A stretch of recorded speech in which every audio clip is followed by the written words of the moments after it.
Blue Jays play the middle game of a 3-game series against the Boston Red Sox. The Jays won last night 5-2 behind a fine effort from R.A. Dickey. A couple of 2-run home runs, the difference in that ball game. Edwin Encarnacion and Travis hit home runs, and John Gibbons will send Marcus Stroman to the mound today. First, let's take a look at the Blue Jays lineup. Offensively, you'll see some changes today. Jose Bautista in the leadoff spot. No Josh Donaldson. Michael Saunders moves up to the second spot. Edwin Encarnacion. 6-game hit streak. 9 extra bases, 8 RBIs during that hit streak. And down in the 6th spot, Russell Martin, the catcher. Against the Red Sox this season, he's 10 for 30. That's a .333 average, a pair of extra base hits. He'll be doing the catching for Marcus Stroman as they go up against the knuckleballer Steven Wright, who gets ready for his 11th start of the season. That matches his amount of starts for the Red Sox over the previous 3 seasons. He has been a savior for the Red Sox starting rotation. Great numbers, 5 and 4 with a .245 earned run average. That's 6th in the American League. He threw a career-high 122 pitches in his last outing on Monday when he beat the Baltimore Orioles, throwing his 2nd complete game in 3 starts to tie him for the Major League lead with 3 complete games this year. Pretty impressive list that he's tied with when you think about it. It's Kershaw, one of those 3. Nobody has more than 1. Kershaw, Sale, and Johnny Cueto, along with Steven Wright, all have 3 complete games this season. I mean, he has been a savior for this starting rotation. Other than David Price, he's been the most consistent and their best pitcher. Prior to this season, he'd never thrown a complete game in the major leagues. He falls behind Jose Bautista, leadoff man, 2 balls and a strike. Bautista 1 for 4 in the game last night with his 41st walk of the season. He continues hitting the leadoff spot. He's got a home run against Steven Wright.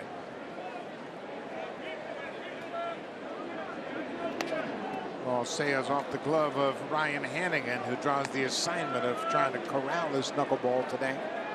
Not going to be a lot of fun for Hanigan. This late start, 4 in the afternoon, and he's going to deal with a lot of shadows as this game progresses. Bautista walks, a leadoff walk here in the 1st. Defensively, the Red Sox have played pretty well of late, and one of the rising stars for them has been Blake Swihart. He threw out Bautista last night, trying to go 1st to 3rd. Jackie Bradley Jr. has 5 assists. Mookie Betts, a great outfielder in rank. Shaw, Bogaerts, Pedroia, and Hanley Ramirez from 3rd to 1st, and Ryan Hanigan, as we mentioned, the catcher for the knuckleballer Steven Wright. And we have to highlight him today because he's had 14 pass balls against that knuckleball. He's had 2 games where he's had 4 pass balls in each one of those. He's already dropped a couple today. And you mentioned about the shadows. Josh Tolley was telling me yesterday, he says it's nearly impossible to try and catch a good knuckleball when those shadows start to creep across home plate. Michael Saunders gets moved up into the 2 spot, normally occupied by Josh Donaldson. Donaldson was scratched from this lineup. Initially, they said it was a day off, but now as we get more information, he's got a bruised right hand. He's been dealing with that bruise on his right hand, and he is out. He got jammed pretty good yesterday, and it really flared up on him. We picked up on that as soon as he fouled that ball off, his 2nd to his last at bat last night. I'm going to find out today that he has been dealing with that for a while, maybe a week or so, week or 10 days, that thumb and that hand has been bothering him. So he is out of the lineup. They hope to have him back in there tomorrow, but I'm not sure. Got to be healthy. Yeah, you got to be healthy. And if you get started with that bruise and don't allow it to heal. That's Pedroia. He flips to Bogaerts, back to 1st, double play. So they were playing Saunders in the shift, and Pedroia had to wait for Bogaerts to get to the bag, but they turned the 4-6-3 double play with ease. Teams will practice how to turn the double play when you're in the shift. Watch Bogart right behind 2nd base. That's an unnatural movement for him. He's usually coming across the bag, but he's got to field the ball like a 2nd baseman and pivot right around 2nd base as the Red Sox turn their 44th double play this year. So here is Edwin Encarnacion. He homered in the 1st inning in yesterday's game. It was his 13th career home run here at Fenway Park. Of course, all of those coming since 2009 as a member of the Blue Jays. He is the 3rd He has the third most home runs on the visiting home run list here at Fenway, behind his teammate Jose Bautista with 21 and Evan Longoria, who has 14. Pops this one up a mile high. Hannigan stepped on the bat. He stays on his feet and is able to make the play. He discarded the mask and ran into the bat. No problem. 3 up, 3 down, top of the first.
League East with the Baltimore Orioles. Their percentage points apart.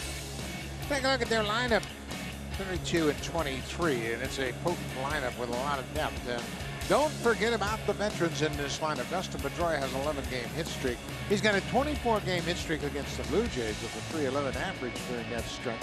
And here's another veteran. What a season he has put together, David Ortiz. He too has an 11-game hit streak.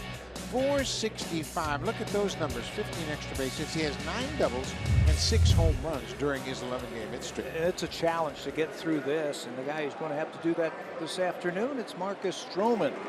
Originally scheduled to pitch yesterday, but he was pushed back a day to give him a little bit more rest after giving up a season-high 7 runs to these Red Sox in his last start. Overall, though, he's 5-1 with a 446 earned run average.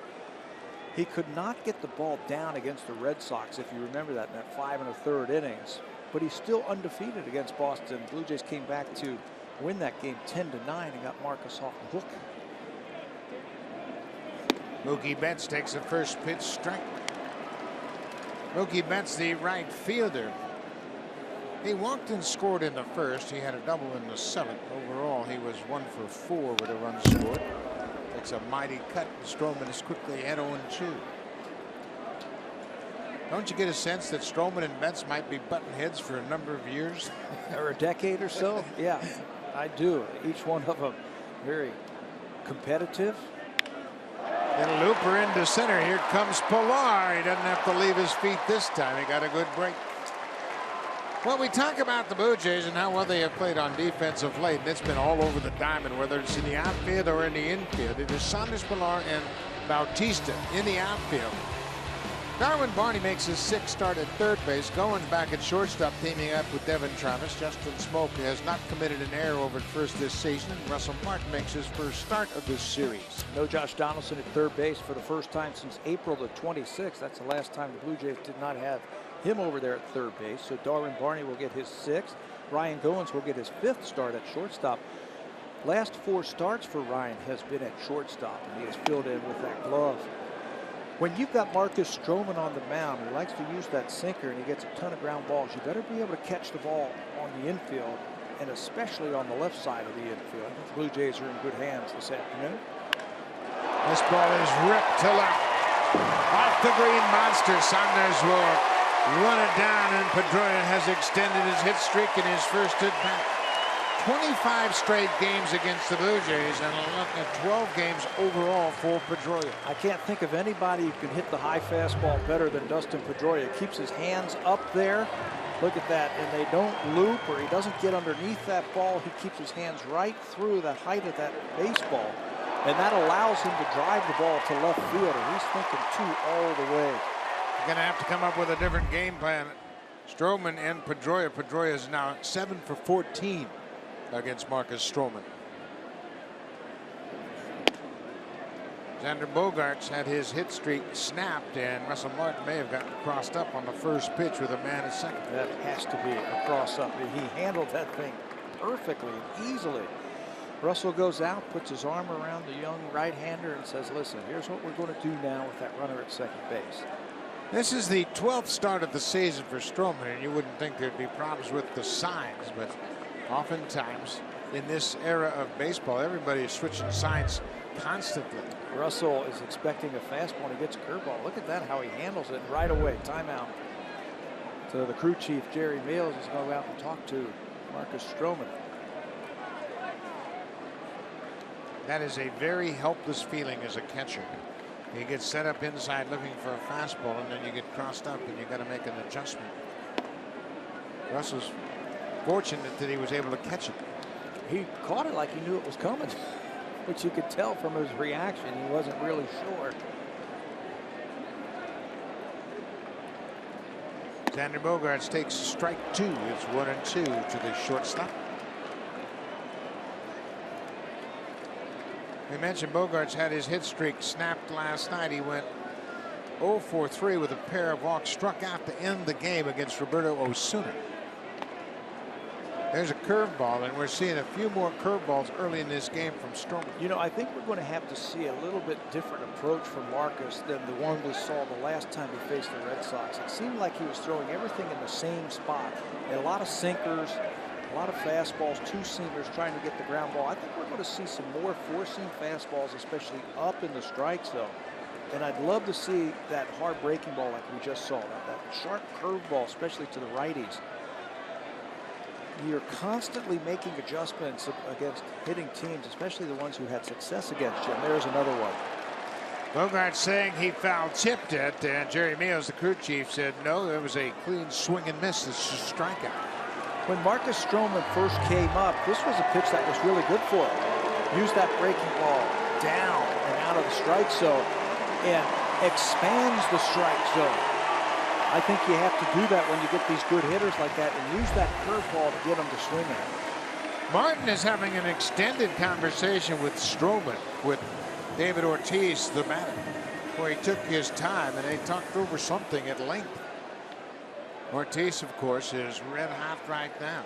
He's got an 11-game hit streak with 15 extra base hits and 17 RBIs during that hit streak. Blue Jays are going to have to figure out what they want to do with David Ortiz right here. I think the job is, as Pedroia moves up on the shift, and we'll do that, and that's okay. That's not going to hurt you. You can see the shrug of the shoulders right there for Marcus. One more time, they've got the shift on, and he just takes off. Yeah, it's basically just a foot race between Pedroia and Barney. Ortiz was going to take advantage of it. That's interesting. I don't understand why we don't see it more. They're giving you a gift base hit with this shift. And in this situation, if you get the bunt down, you got a base hit and an RBI, and you give the Red Sox the lead. It better be perfect because Marcus Stroman is an outstanding athlete, and he can get off that mound. But for Ortiz, I think the Blue Jays are going to have to figure out what they want to do with him. I think they should pound him up and in, and then breaking balls something down and away.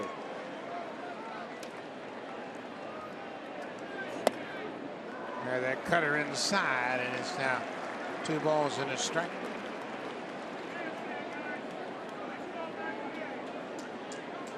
Both teams scored in the first inning in last night's game. There's an off-speed pitch. He was way out in front. Ortiz will set you up. He'll take a wild swing on an off-speed pitch like that, just anxious for you to throw another one. And maybe not necessarily this at bat. Maybe later in the ball game, maybe in the 7th or 8th inning. Breaking ball, he foul tipped it and it stays alive. You know, I spoke to Russell today during batting practice, and I said, what about Stroman? He says, you know, when I get done catching a Marcus Stroman game, I'll think, and I said, I didn't block many balls in the dirt. Already today, he's thrown a good breaking ball in the dirt and got the strikeout from Bogaerts. So I think that's part of Russell's game plan. to get them to chase a little bit more. And chase that hard curveball that we haven't seen a lot of.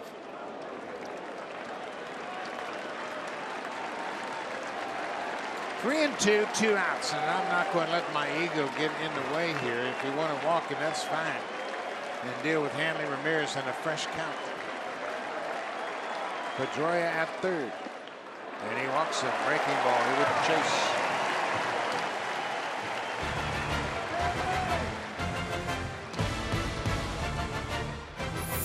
This Marcus Stroman start is brought to you by BioSteel Sports Nutrition, the natural choice for everyday performance. Drink the pink.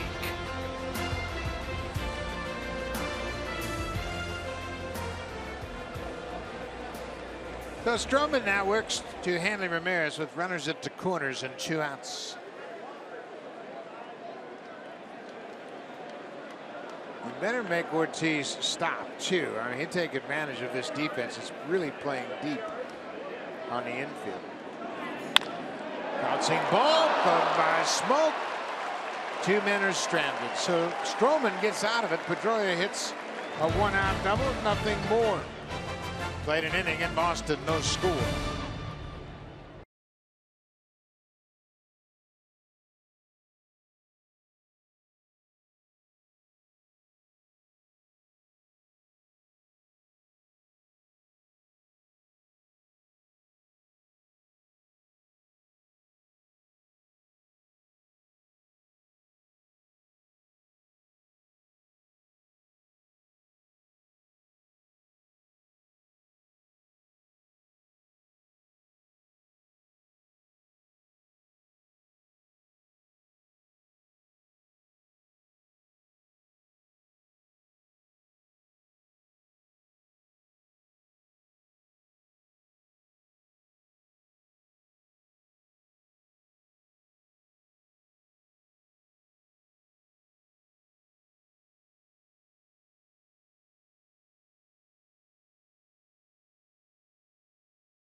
The second time already this season, an anticipated matchup between Stephen Wright and R.A. Dickey has been put on hold. I asked R.A. today about what that would be like to face Stephen Wright, and he said it would be a lot of fun for the fans, but from him personally, he'd rather sit in the dugout and actually study Stephen Wright on a day when he doesn't have to worry about pitching.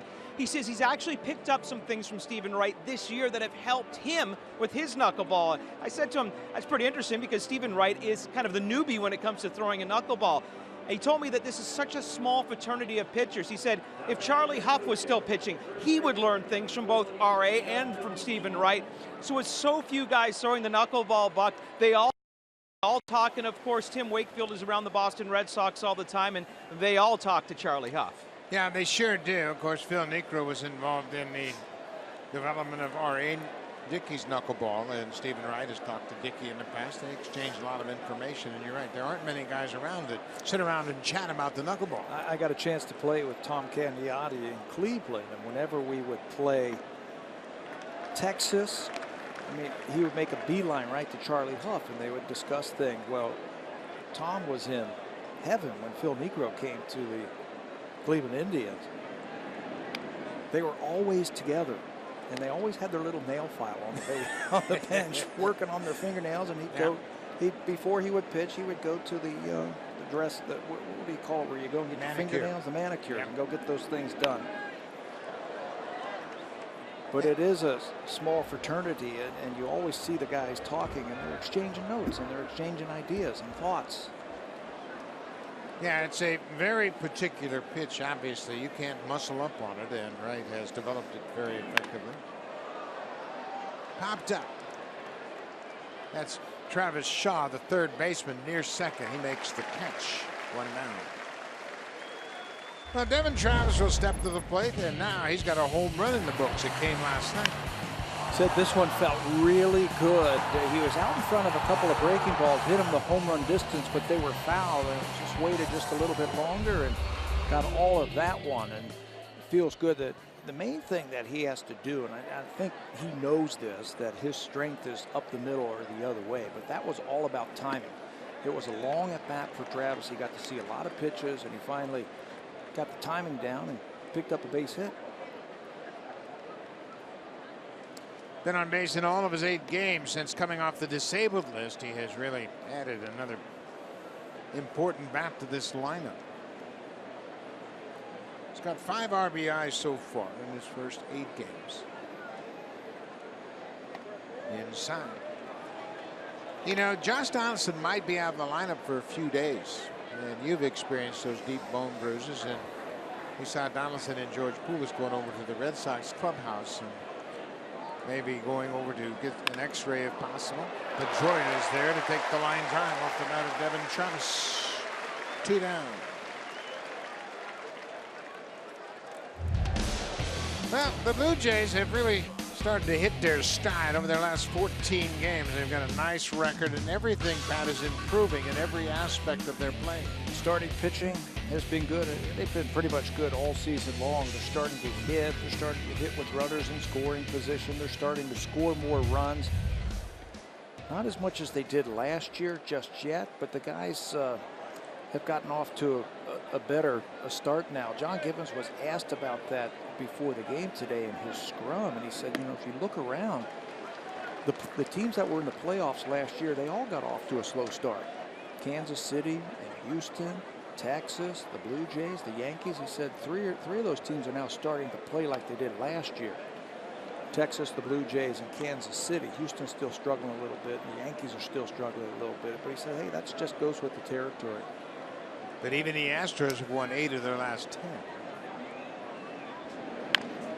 You know, when you play an extra month of baseball, and then you have success, and naturally you feel like, well, we got close last year, we'll just take it the next step this year, and you go to spring training, and maybe there's not that intensity, that focus that you want in spring training. It takes you a while to get into the season, then you get off to a rough start. Everybody kind of has a wake-up call. You know what I think it is? For me personally, I think it's expectations. When you win and now you're expected to win again, listen, it's really hard to win in the major leagues. I mean, you have to have a super team. But when those expectations are high and you're expected to go out there and perform, expected to get base hits and hit home runs, this game's hard enough, right, without that added pressure. But that's the kind of pressure you want. The expectation of going to the World Series. Russell Martin takes ball 4 outside, a 2-out walk. Second walk issued by Stephen Wright. You know, when you're in the playoffs also, you're going to get everybody's best game too, because they're going to want to knock you off. Right? The big bullseyes on the back of your jersey now. Especially the way the Blue Jays won. They had such a great second half of their season, and then they got into a tough division series with Texas, who won Game 5 and played Kansas City tough. And everybody's paying a little closer attention to the Blue Jays. Kevin Pillar takes a strike. Pillar, he hit the ball hard last night, ended up just with 1 single, but he had a couple of line drives. 1 for 4 on the evening. A little slower floater.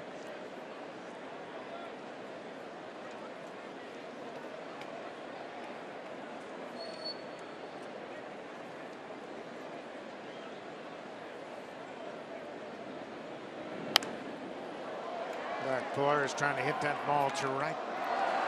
Stephen Wright signed with the Cleveland Indians. They got him in a trade from Cleveland for first baseman outfielder Lars Anderson on July 31st, 2012.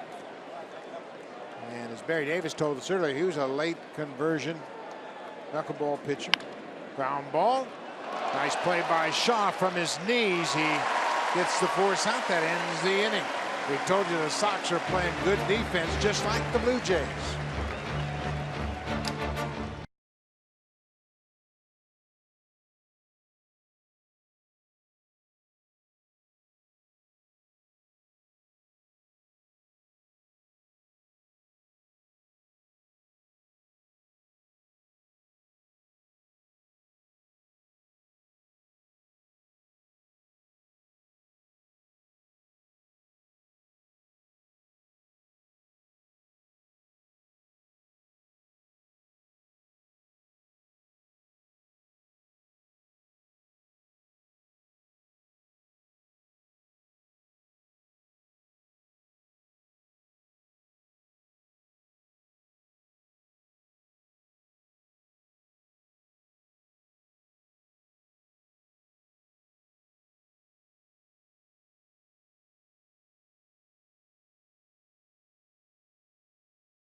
Blue Jays on Sportsnet. Presented by the all-new Honda Civic, now available with Turbo, the 2016 North American Car of the Year.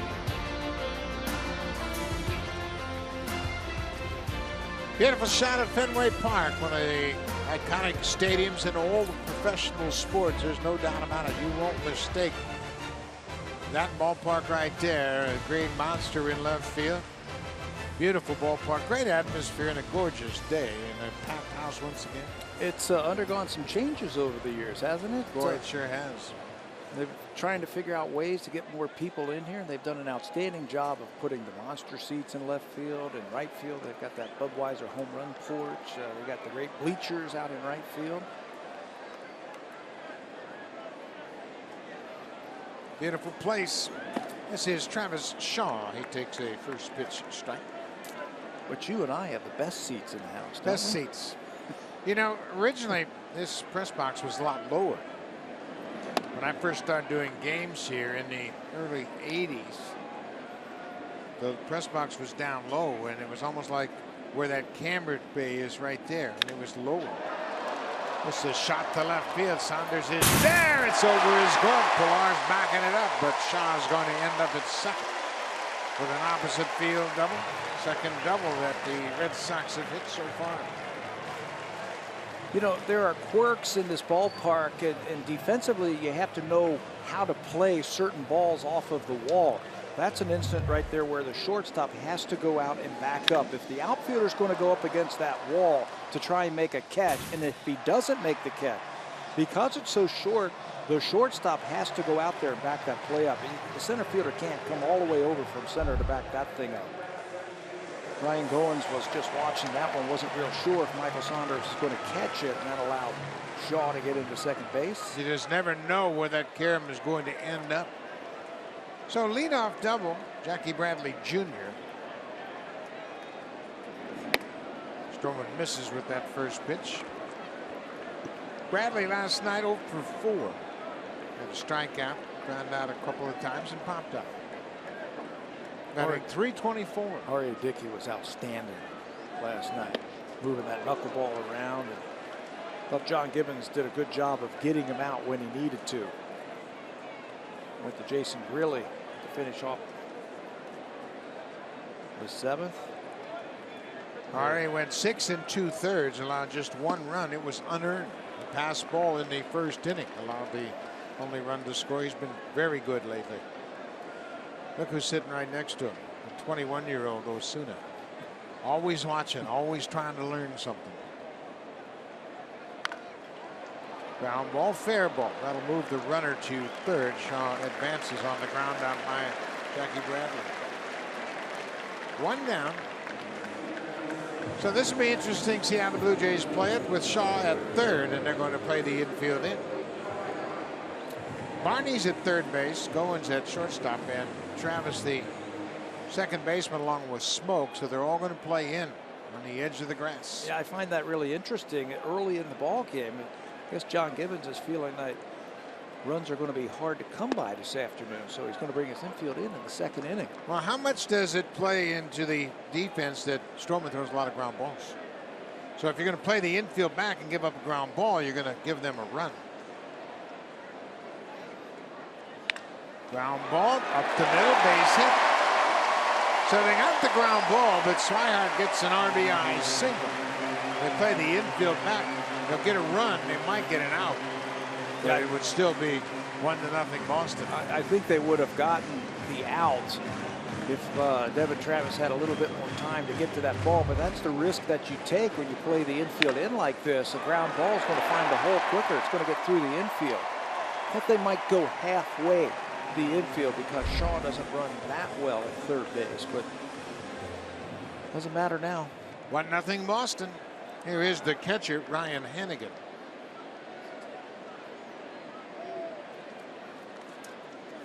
That was the first hit for Boston in this series with a runner in scoring position. In last night's game, they were 0 for 12. And they were 0 for 2 in the first inning, 0 for 3, and now they are 1 for 16 in the series.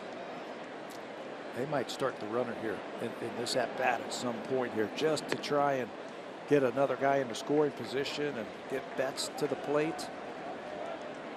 John Farrell and the Boston Red Sox have been known to do that. When they sense and they get a feel that the pitcher is getting sped up out there, he'll start runners.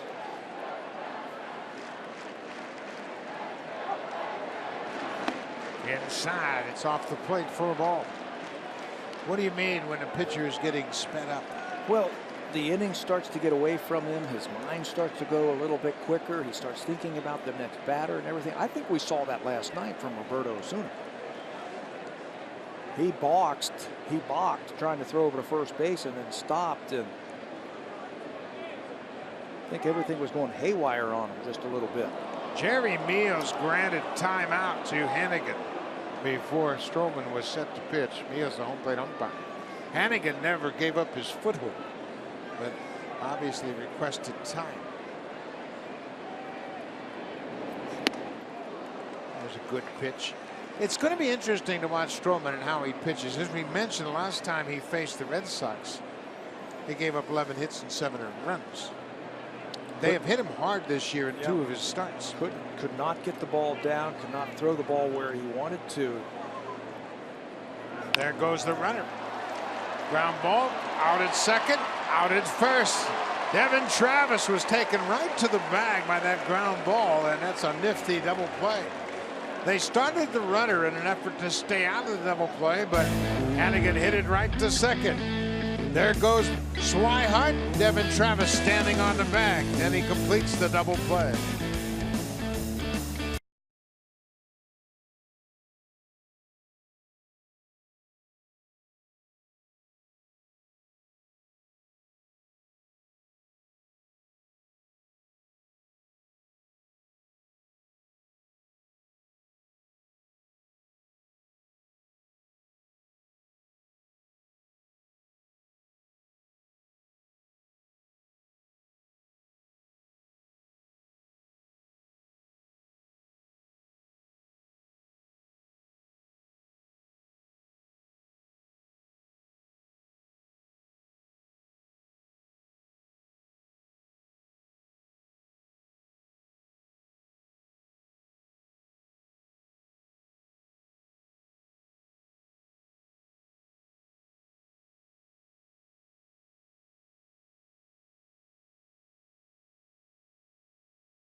Jays members, it is that time of the day to log on to My Blue Jays and enter the following code. It is MBJ1981. You do that, you will earn My Blue Jays points simply for watching today's broadcast. If you're looking for that entry box, it is on your My Blue Jays homepage. You have until 11:59 tonight to enter the code, but here's the good news. We'll have another one for you tomorrow. Buck? Thank you very much, Barry Davis, and always an opportunity to join in the Blue Jays fun. Devin Travis takes, Dustin Darwin Barney takes the first pitch strike. Barney playing at third base, and well, he's done a nice job moving all over the diamond. He made a couple of outstanding plays last night, and if you don't make those plays like we were talking about in the opening, who knows where that game goes. Well, he made a great play in the first inning off Xander Bogaerts, that play in the hole where it looked like he had no shot at throwing him out. Threw him out easily. Pops this one up back near the seats. Hannigan over, and it's 2 rows back out of play. You can't dive into the seats anymore on those pop-ups down the third base and first base lines because they've put those screens up there for the fans. Yep, they've got the netting that extends all the way to both dugouts to protect the fans from line drive foul balls and from flying bats, which you can see now eliminates any opportunity for the catcher to lean over the railing and make a catch. And I agree with that. It's about time they did something like that for the fans. We have seen some awful situations here in the past because the fans are so close, and you can see, you can make the warnings, but now they have the protection of those screens. Marty hits this one to right. Mookie Betts on the run. Just shy of the warning track down the right field line. Marty's retired, one down.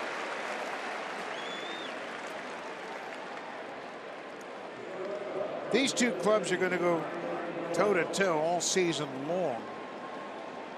Blue Jays have a 6-5 advantage. This is the 12th game of the season they have played. Tomorrow will wrap up this 3-game series, and they'll have 6 more, but they won't come until late into the season. Yeah, I think the Blue Jays finished the season right here in Fenway Park. September 30th, October 1st, and 2nd. That's the last weekend series. Last weekend of the baseball season. The Red Sox don't come back to Rogers Center until the 9th, 10th, and 11th of September. It could be 2 different teams by then. Yeah. We saw that last year with the Blue Jays, didn't we? Seems like we've been playing Boston all summer long. Of course, started the season with 2 exhibition games in Montreal against the Red Sox. This is Ryan Goins, who's at shortstop today.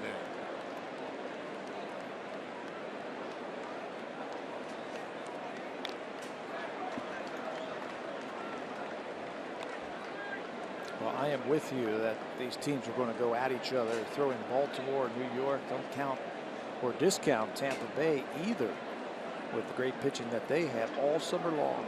These guys are going to be taking shots at each other. Yeah, there are good teams. We spoke to John Farrell about that today, and he said, yeah, the division is very tight. He said, I think it's going to be bunched up all year long. The Yankees, they're on the verge of getting some bad news. They might lose Mark Teixeira for the whole season with a knee injury. And the prospects of having surgery will probably knock him out for the whole season.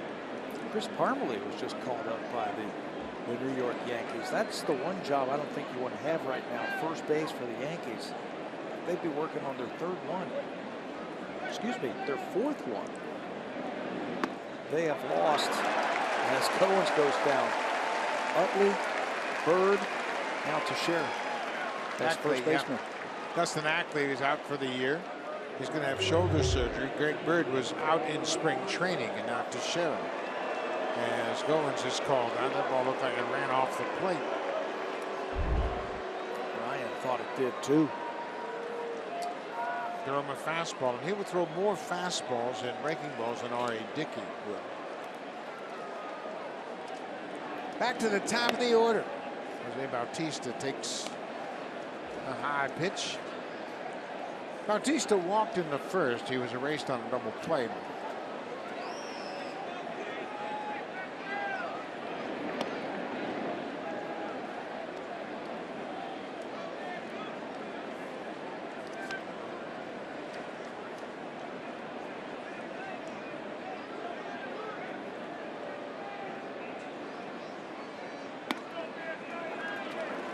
Bautista taking all the way, and right through him a fastball. Can I have that one back? That's probably what he's thinking. That's what you want to do. You want to get that little BP fastball 2-0. It'll be the last one he sees. He'll throw that fastball about 14% of the time. Everything else, mix in a curveball about 4% of the time. Then everything else is the knuckleball. Tom Gandiotti threw a lot more slow curveballs with his knuckleball than most of the knuckleballers we have seen since. He had a good slow curveball. He would throw it for strikes. Good slow curveball. So now you're thinking knuckleball, and now you're thinking slow curveball. And I saw him lock up a lot of hitters with that fastball. High fly ball into shallow center. Jackie Bradley Jr. runs it down. That's the inning. 3 up, 3 down for right in the top of the 3rd. Boston has a 1-0 lead.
presented by Boston Pizza. This year's membership kit features a Blue Jays ball cap, sunglasses, backpack, and more. Exclusive access to members-only events such as a movie night and photo day with Blue Jays players. You can purchase your membership kit at any Jays Shop location or by visiting jayshop.ca. Let's get you back now to Buck and Pat. Thank you very much, Barry Davis. And as usual, we see a lot of Blue Jay fans in the seats here today. Mookie Betts takes a first pitch strike from Marcus Stroman.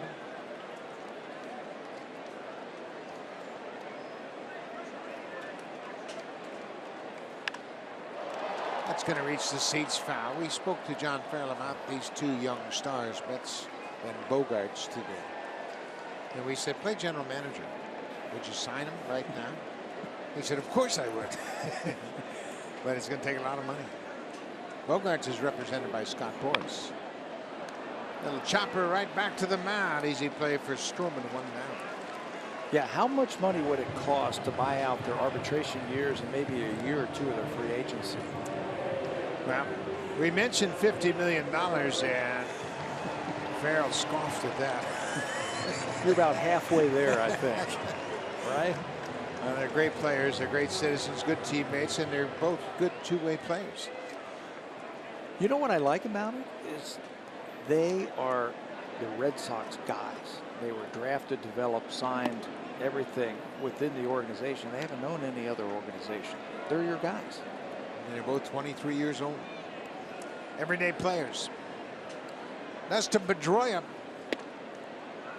He takes his strike. It's 1-1. Pedroia ripped a double off the green monster down the left field line in the first. He stole third. He just walked over there with a shift in place. I'll tell you, he doesn't miss much. You know, he's been around a long time, and he's won every award that you can think of in baseball. MVP, Rookie of the Year, Silver Slugger, World Series. I mean, everything. But he still comes to play and play the game the right way every day. He comes to the ballpark. He's the first every day to the ballpark. People try to beat him on purpose, and they can't. He'll be out here taking ground balls in the afternoon just to make himself better. He'll be out here working with young people. He just loves the game of baseball, and he's really good at it. Red Sox are going to try and give him a few more days off just to protect him physically. A couple of days ago, he had a cramp in his hamstring and said, I'm all right, leave me alone. And they said, no, we're going to get you out of there. He hit a double down the left field line, and he jogged to second. He said, I was just following orders. I jogged to second. They took me out of the game.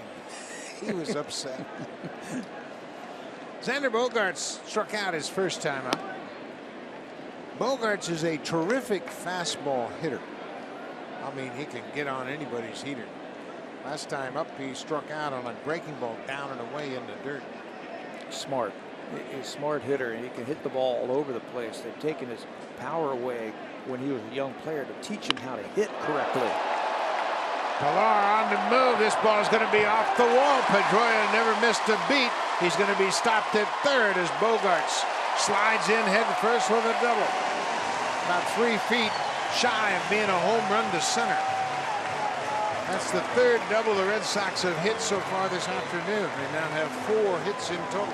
Well, they took his power away when he was a young hitter to teach him to go the other way, but they said, okay, this year let's see a little bit more power. He comes into this game with 6 home runs and 33 RBIs and hits that one halfway up the wall. Got onto that fastball right on the inner half. It's up and drills it off the center field wall for extra bases.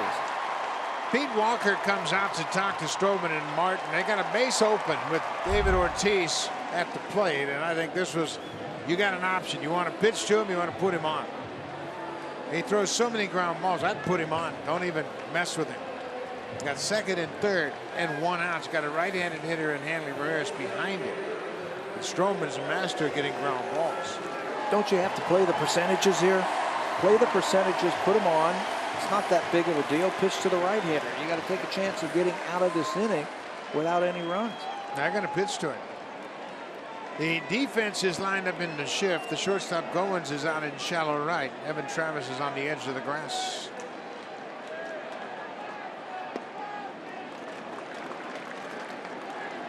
I don't know. I don't know if I want to face this guy with 2 on, 1 out. He leads the American League in extra base hits.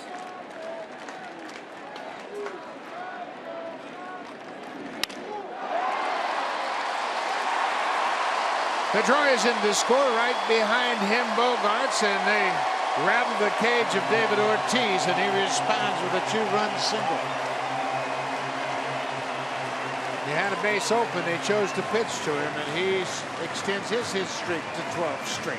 Well, even if you elect to pitch to him and say, I'm not going to give him anything good to hit, you can make mistakes, and this is a mistake. They try to go in, and it's right down the middle of the plate. That this guy's been doing it for years.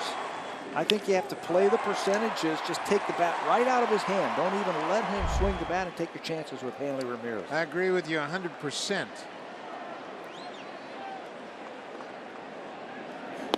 I don't think Stroman has enough experience to allow him to pitch around somebody. He makes a lot of mistakes. He's a young pitcher trying to establish himself. So Hanley Ramirez at the plate, still just 1 out now. 2 runs in this inning. Ground ball. Goins comes after it. Second for 1, back to first. Double play. There's a double play. 1 batter too late. So David Ortiz takes advantage of it and drives in 2. Boston has a 3-0 lead.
Tonight, and for the San Jose Sharks, they are sure hoping home ice advantage definitely helps them. Pittsburgh Penguins won the first 2 games, and they are looking for more. The Penguins up 2-0. The game starts at 7:30 Eastern, 4:30 Pacific. You can see it on CBC. And Buck and Pat, hopefully we get back to our hotels in time to see most of that game. Chances are we will. Should be a good one tonight. Well, Blue Jays are down by 3. David Ortiz drives in 2 more runs. Michael Saunders takes a pitch outside for a ball. Ortiz now with 53 RBIs for the season. Ortiz is first in that department over Robinson Cano, who has 48. Edwin Encarnacion has 44. He's third. And then Mookie Betts right behind Encarnacion at 43. Ortiz came in hitting .342 this afternoon. Well, he extends his hit streak with that single to 12 straight games, and in those 12 games, he's driven in 19 runs.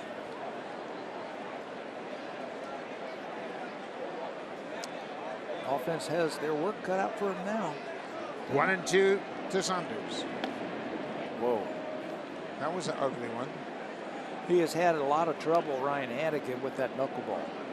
And right now, the pitcher is standing in some shadows.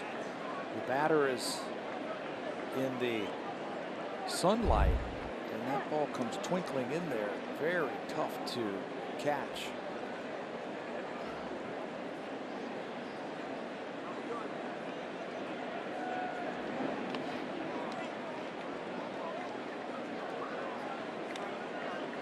Full count to Saunders. Blue Jays need some base runners. Get aboard for Encarnacion.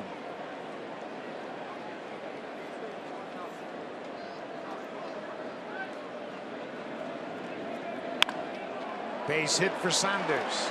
He got a fastball and didn't miss it. So that'll bring up the big bat of Edwin Encarnacion. This is what he did in the first inning last night. Got the Blue Jays a couple of runs in the first inning. Got this 2-0 fastball from David Price, and it actually hits the flagpole. And bounces back down onto the playing field. Edwin, that was his 13th home run here at Fenway Park over the last 8 seasons. Home run number 11 on the year. A couple of RBIs, and that's what you have to do when you fall behind. You get a couple of runners on and hope you can pop one out of here.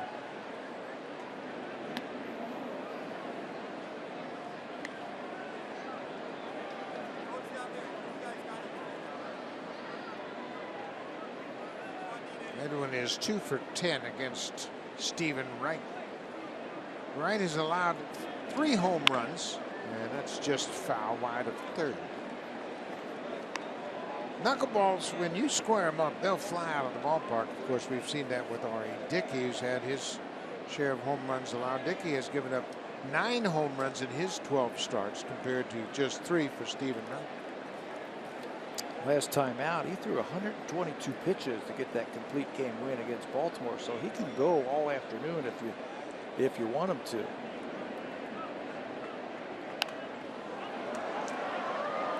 Well, recently the Red Sox bullpen, they've taken their lumps. They had a rough series down in Baltimore. They split the 4 games against Baltimore. And the Red Sox gave up 7 home runs on Thursday night. And John Farrell was saying today, he said if there's any improvement in the pitching staff, it's got to come from within the organization. I don't think you can count on going outside the organization and making trades.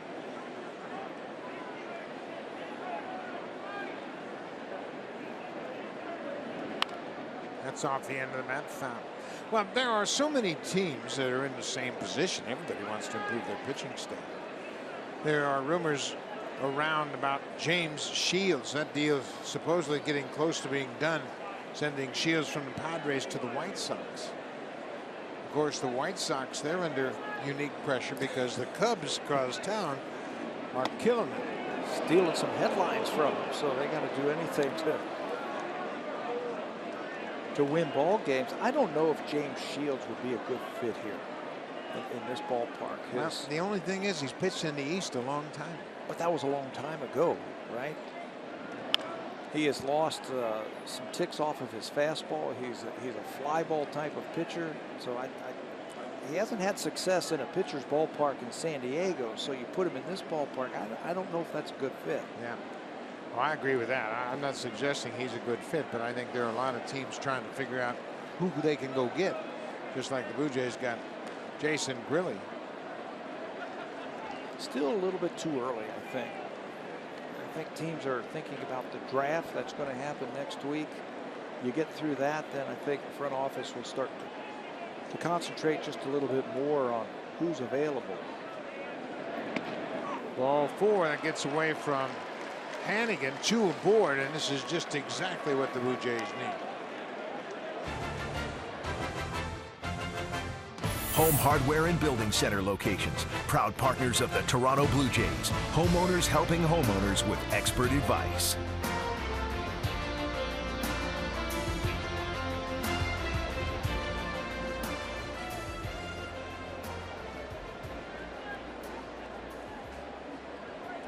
So 2 aboard, nobody out. Justin Smoak, the switch hitting first baseman.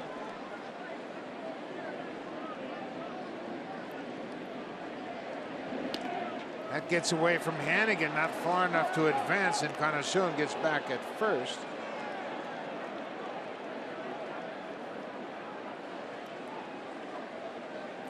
That was a funny slide over there at first base by Encarnacion. Let's see if he's okay. Looks like he's going to try and walk it off.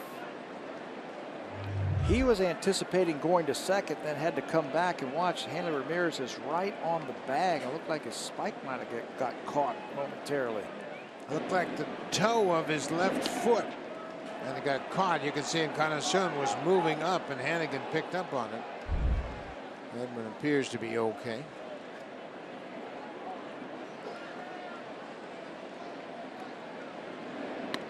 That one gets away. They can move up on this one.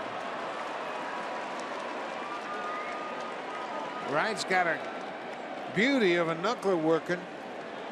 And Hannigan now starting to deal with the shadows here, and that's going to compound the situation. Yeah, that makes it brutal to try and catch the knuckleball, so you got to figure how a hitter's feeling right now trying to hit it. One more time, 14 pass balls coming into this game. And that's probably another one right there. Right off of his glove. That is 15 pass balls now. Smoke with a mighty cut.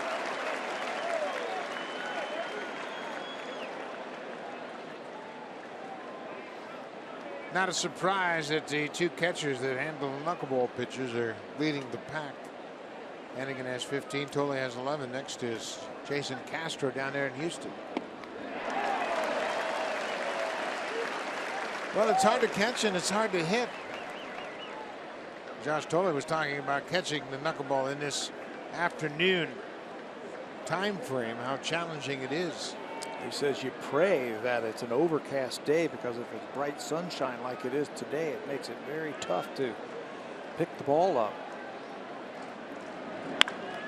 There's a base hit off the glove of Pedroia. Saunders is in to score, and Encarnacion had to wait, so he advances just to third. And the Blue Jays are on the board. For Smoke, RBI number 16. And that just barely went off the glove of Pedroia, so the Blue Jays take advantage of the first two runners reaching. Look how deep Pedroia is in the outfield. He gives it everything he can to try and snare that line drive. I was wondering if that ball was knuckling out there the way he went after it. Off of his glove. Encarnacion at second base had to hold up to make sure that that ball wasn't caught. Smoke has an RBI single. So the pass ball factors in immediately as they're able to cash in. Still nobody out. You got to extend this inning. Devin Travis lined out to Pedroia at second his first time up. Carl Willis with a short visit to the mound. Not much you can say to a knuckleball pitcher. Yeah, what do you say to him? Turn to the catcher and say, don't miss anymore.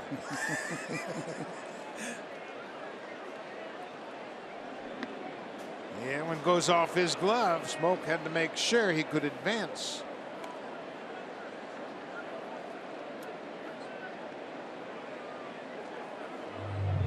Boy, this has got to be tough. You can see how wide Hannigan is. It's almost like he's going to be like a goalie in hockey and just block the ball any way he can.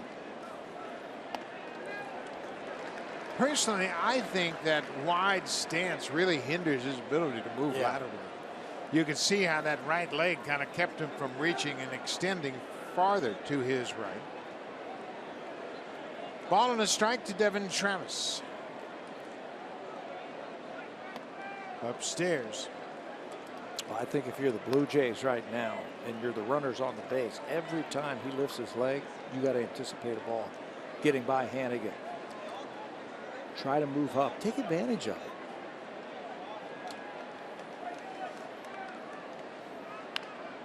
That's foul.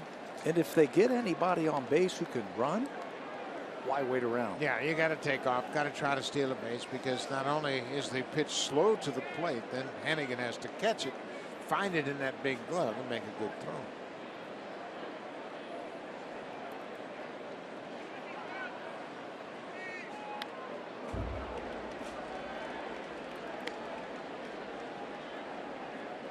Wright's got a good knuckleball today, and we mentioned he's making his third start against the Blue Jays. He is 0-2 so far this season, but he hasn't given them much.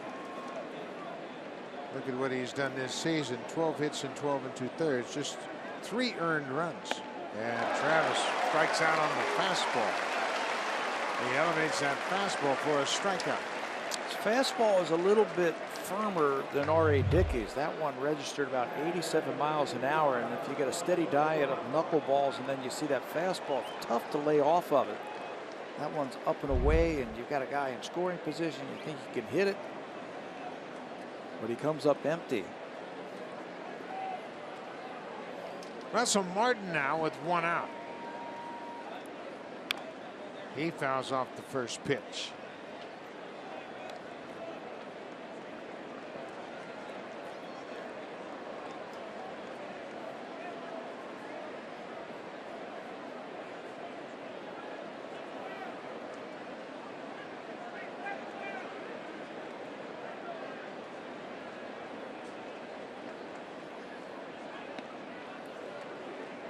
Boy, Hannigan's really fighting it right now. Yeah. He's able to knock that one down.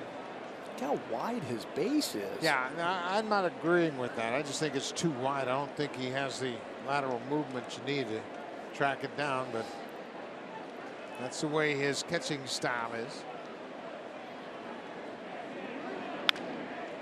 Foul. Well, he starts wide, and then when the pitch is on this way, he gets even wider with his legs. And he is hoping that that knuckleball stays in a certain zone so he can block it.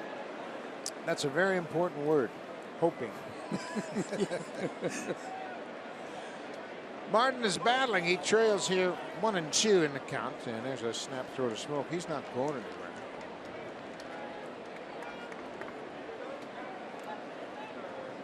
In the outfield, the Red Sox have 3 good outfield arms. We saw Swihart pick up his first outfield assist last night. He threw out Bautista at third. Ground ball. Bogarts will go to the bag. There's 1, there's 2. The Blue Jays score a run, but the double play ends it. It's 3-1 Boston as we head to the bottom of the 4th.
About the passing of the great Muhammad Ali at age 74. He passed away in Arizona, and he dealt with Parkinson's disease for 32 years, and arguably the most identifiable athlete in the world. Ali had some great fights, started out as a U.S. Olympian in the Olympics in boxed, and then heavyweight champion. He beat Sonny Liston the first time when he was 22 years old to be the heavyweight champion. Was there anybody like him ever before or after him? I don't think so. And he said a lot of interesting things and a lot of profound things. That the one quote that I see from him that it's a tribute to Muhammad Ali says, "Don't count the days, make the days count." And I love that. I love for people to live by that. And we wish the Muhammad Ali family our condolences. Of course, when I was growing up, he was Cassius Clay and started out as Cassius Clay, and then took the religion and the name Muhammad Ali, and he was a must-see fighter. Every time he fought, everybody in the world wanted to see the fights. The Thriller in Manila, the Rumble in the Jungle, the great iconic heavyweight boxing matches of all times. And you know, he fought Joe Frazier 3 times. Yeah. And they had some great exchanges. He and Frazier were top of the boxing industry then. George Foreman, remember the George Foreman fight? I remember that he just made, he was a showman, a salesman. He was had some great quotes. He always had the rhyming, everything he would say he was going to knock a guy out in this. It was prophetic. Everything about him. But then after his boxing career was over, you learned about the humanitarian in Muhammad Ali and what he did for people all around the world. This is Jackie Bradley Jr. Of course, he and Howard Cosell used to go toe-to-toe. They had some of the great matches of all times, and Cosell was the boxing expert at that time and a great sportscaster. And he used to tell Cosell all the time, Howard, I made you. And he wasn't lying. Right. It was terrific stuff, and someone we'll always remember.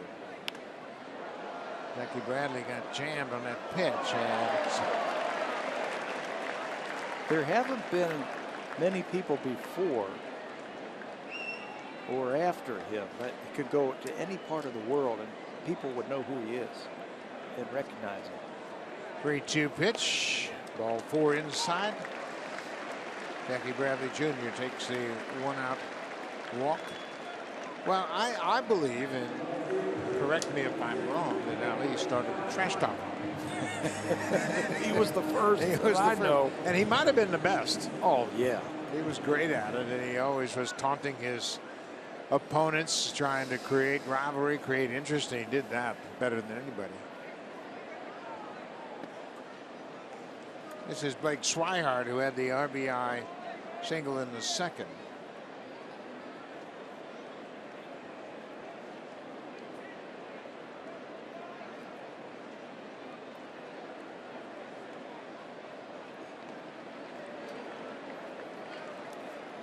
You know, here's another part of this Red Sox offense that you don't hear a lot about is their team speed, their overall team speed. They've got a lot of athletes on this team, and the stolen base is a big part of what they do offensively.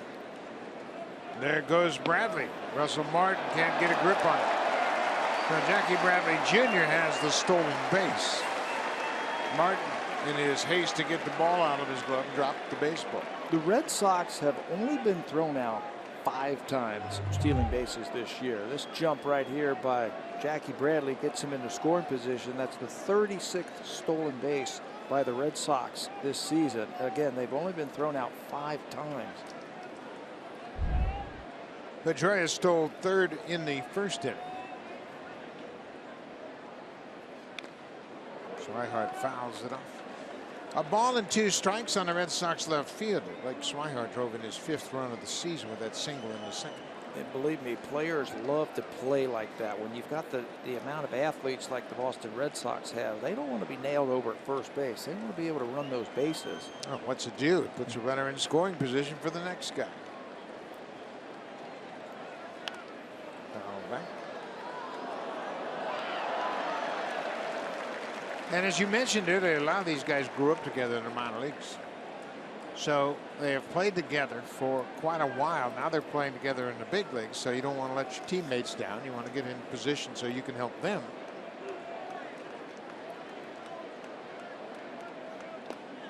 Changeup is downstairs. I give a lot of credit to the former general manager of the Boston Red Sox. That was Ben Cherington. He could have dealt some of these young guys to go for it over the last couple of years, but he held his ground, and his patience has really paid off for the organization. And Swihart walks. Remember last year when we kept hearing about the Cole Hamels trade? Philly wanted all of these young players for Cole Hamels, and they held their ground. They said, no, I'm going to hold on to these guys because this is the next generation of stars that's going to carry us. Well, it's helping them out now.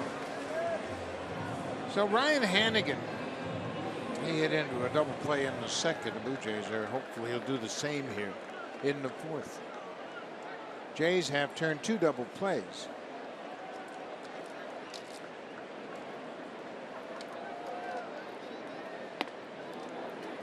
First pitch strike to the Sox catcher.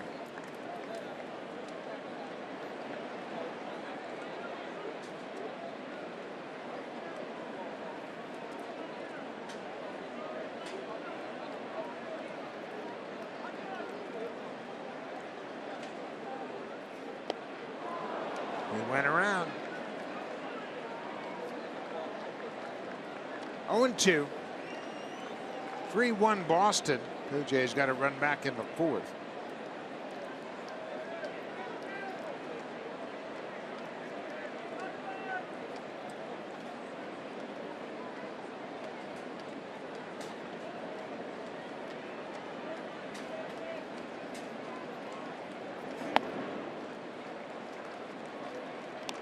Stroman has used a few more four-seam fastballs today, and he's also mixed in the curveball a little more frequently than we've seen. I like to see that. Now he needs to throw a nice, well-placed two-seamer right here to see if he can get a ground ball.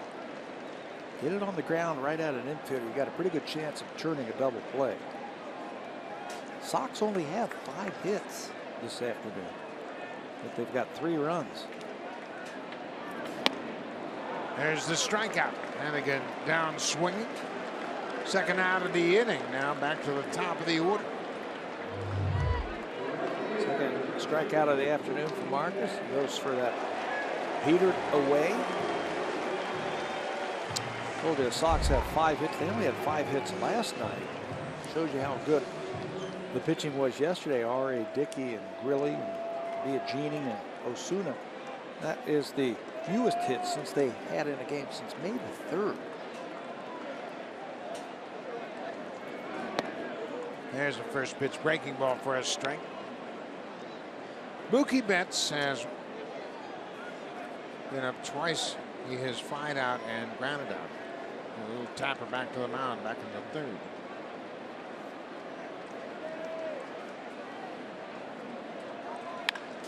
Base hit to right. Bradley's being waved around third. Here's the throw from Bautista. It is late and offline.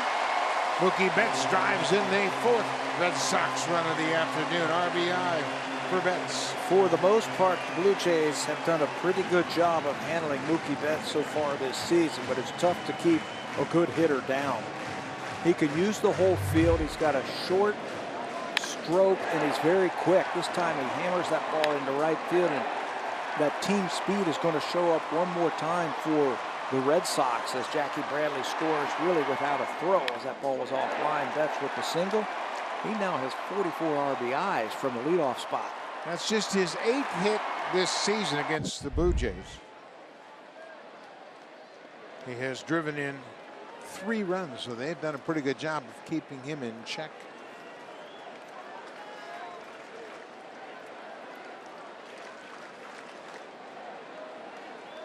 Betts is 8 for 8 in stolen base attempts.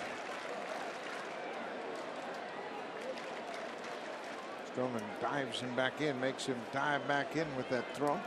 You know, they might elect just to keep him at first base to keep that hole on the right side open up, because Dustin Pedroia has been hitting the ball with right field with a little bit more authority this year. There goes Betts, breaking ball, swing and a miss. The throw not in time. It gets away. But Goins is there to back it up. 9 for 9 now for Mookie Betts. He gets into scoring position. Well, forget that hole. You want another guy in scoring position. Power and speed. He's got 14 home runs and now he's got 9 stolen bases. That's a straight steal. Never looked back in.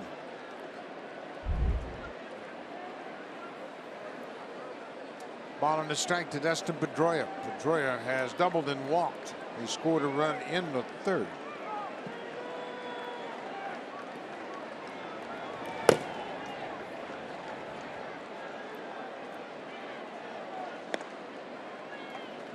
Fastball strike on the corner. Couple of big runs for Stroman to save right here. Blue Jays are down by 3.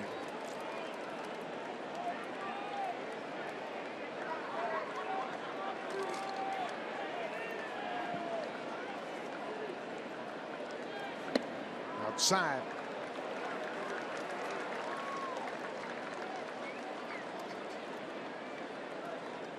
Two balls and 2 strikes on Dustin Pedroia.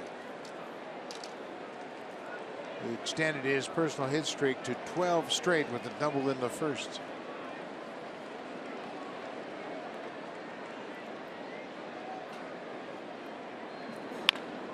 Ground ball. Devin Travis comes after it, throws to first. Pedroia's retired. But the Red Sox get a run back. They have a 4-1 lead as we head to the fifth. Now time for Blue Jays Central Update. Here's Jamie Campbell and Greg Zahn in the Samsung Broadcast Studio.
Premium is your #1 source for live streaming sports. It delivers everything you've come to expect and more. You can watch every out-of-market game live in true HD over 400 supported devices.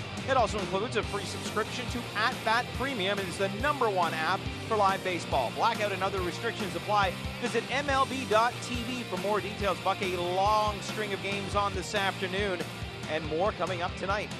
Yeah, it's a great Saturday afternoon for baseball, obviously, and we've got a good one going here. 4-1 Boston leads it. Blue Jays bat in the fifth. Kevin Pillar will try to get something going here. It's a high popper. That's playable. Travis Shaw drifting into foul ground makes the catch. 1 out. Let's check in with Jamie Campbell.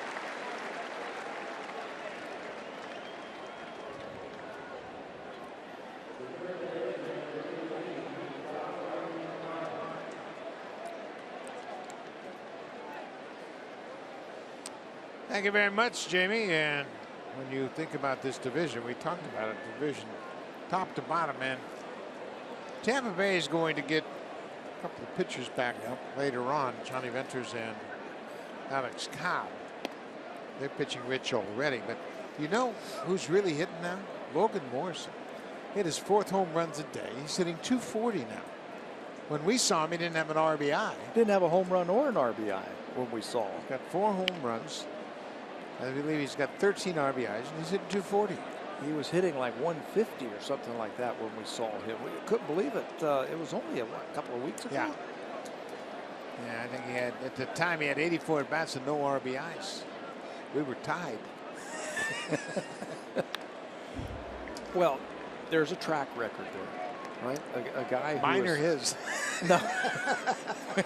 Okay, good point. Well, we know your track record. But Logan Morrison's track record was he was a guy who could give you 15, 17, 18 home runs and driving runs, play some good defense. There's a fly ball to right. Barney flies out to Mookie Betts. 2 down.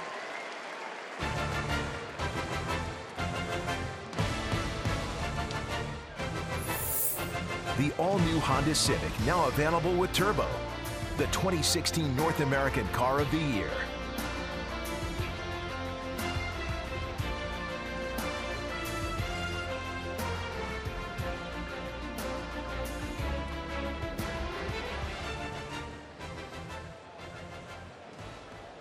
Ryan Goins takes the first pitch downstairs for a ball.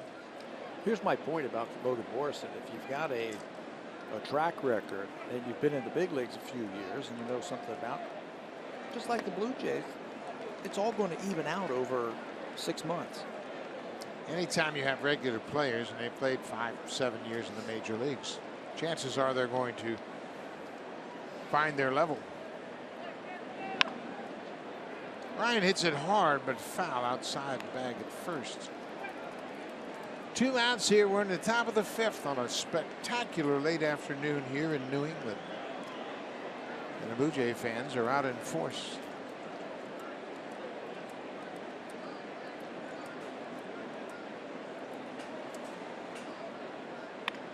Goins reaches for it and slaps it past Shaw into left for a 2-out base hit. For the Blue Jays, that's just their 3rd hit of the afternoon off of Stephen Wright. Ryan Goins has been helping his cause his last couple of starts. Had the big double and the home run and a start back at Rogers Center. That time he just reaches out and just slaps that ball by Travis Shaw, the 3rd baseman. Just do something when you get a chance to play. Now he gets Bautista up there with a runner on. And what's Goins doing during this hot streak? He's hitting the ball the other way, which was his strong point last year. He has spent a lot of time in the cage over the last 2 weeks with Brooke Jacoby trying to find that stroke that he had last year. Jose Bautista, he can make it a ball game with 1 swing of the bat here. Blue Jays are down by 3. Bautista with 297 career home runs.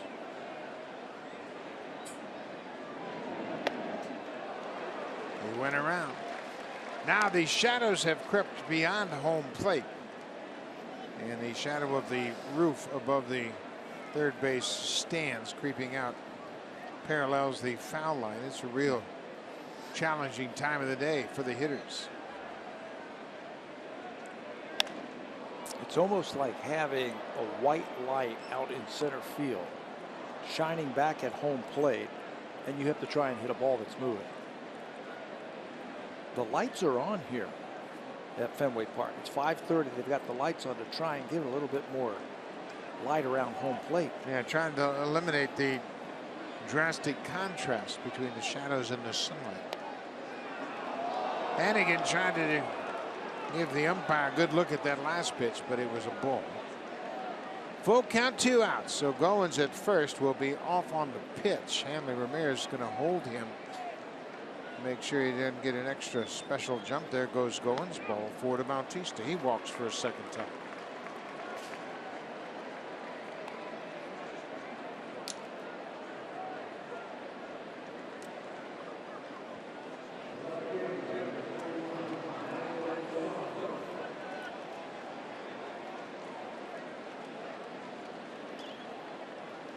The Blue Jays have stranded 2 base runners so far in this game.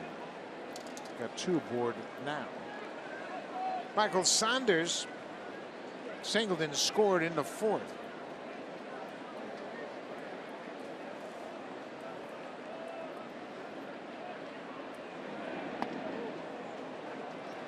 Ben's back from that strike. I tell you, they have really worked over Stephen Wright this afternoon.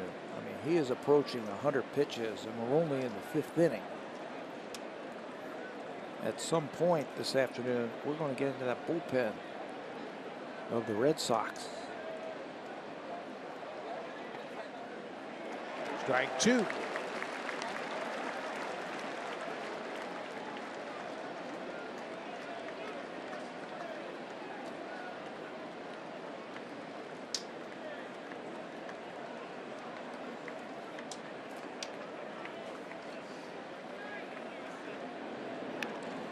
Fouls that one back. Well, it's imperative that you keep the Red Sox from scoring any more. You're only down by 3, and that's on Marcus Stroman right now. Got to try to put some zeros up and give the Blue Jays hitters a chance, because you're right. You're going to see the Red Sox bullpen. Yeah, and because they've worked him over, and he can go 110, 120 pitches easily. But that's not going to be enough to get through this game. Saunders putting up a fight after falling behind 0-2.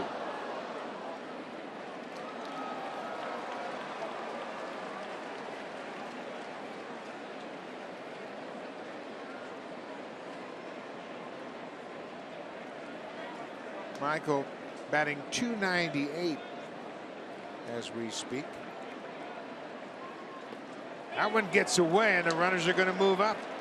Goins from second, Bautista from first. Now there are 2 Blue Jays in scoring position. Boy, he is having some kind of problems with that knuckleball. That time he was expecting the ball to go down. Watch this. He goes down like a goalie, just trying to block it, and it hits off his wrist. Got to retrieve it back to the backstop. Look at Goins. He is halfway to home right now. Nobody's holding him close.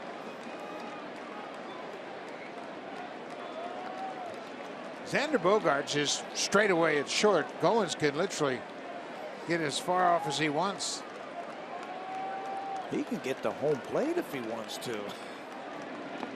That ball gets away. Saunders is headed for first. Hannigan is going to be late. Here comes Bautista, and he scores. 2 runs on a strikeout. I've never seen that. But what a heads-up play by Jose Bautista. After the ball gets by Hannigan once again, he was the only guy going to be able to make that play. Because of the shift and because of the catcher leaving home plate, Jose Bautista heads up, scores from second base on that play. One more time, hard knuckleball. Hannigan can't come up with it once again. Saunders takes off. He's going to be safe. But watch Bautista. There's nobody at home plate. Stephen Wright is just watching the play, hoping that they get the out at first base. Bautista, hard charging from third base, scores easily. Boy, what a piece of baseball right there by Bautista. The only defender on the third base side of the infield was Bogaerts, and he was behind Bautista. So Goins scores easily on the ball that got away from Hannigan, but Bautista never broke stride and saw that Hannigan had vacated home plate. The pitcher had gone after the ball. Bogaerts is at shortstop, and Bautista can outrun him to home. So 2 runs on a strikeout, and it's a 4-3 game. Okay, now you've been in baseball a long time. Have you ever seen this? No. 2 runs scored on a strikeout as the ball gets away. There's Goins about 5 steps from home with Bautista. Luis Rivera ushering him home. And it's a 1-run game. Boy, what a turn of events for the Blue Jays. Isn't it funny how rallies can start? 2 outs, nobody on, and a nice little soft single to left field by Goins. Started it all. And now you got to deal with Edwin Encarnacion and a 3-0 count, and still no activity in the Red Sox bullpen. Stephen Wright is up over 100 pitches now.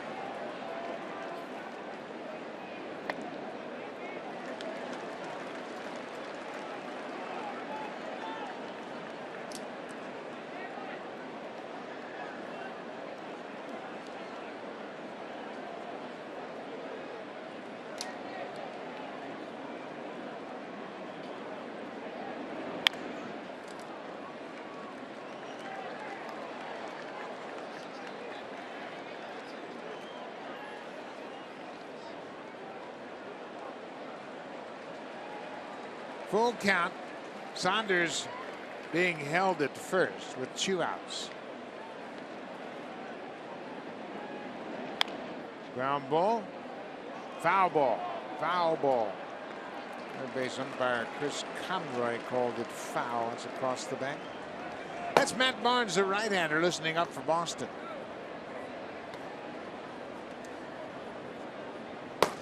The contrast between the knuckleballer and that guy right there. He's got a big arm. Blue Jays haven't gotten the ball out of the infield after that hit by Goins, and they've scored 2 runs. Looking for more. Ball 4. So 2 more aboard as Encarnacion draws another walk. 2nd of the inning. 5th of the game issued by Wright. And there's not much a manager could do in this situation. The knuckleball was dancing out of the strike zone and off the glove of the catcher. And to the credit for the Jays, they've been very patient with them. Bautista walks, Encarnacion walks. Saunders struck out, but he hustled down to first base to keep this inning going. Justin Smoke has an RBI single today.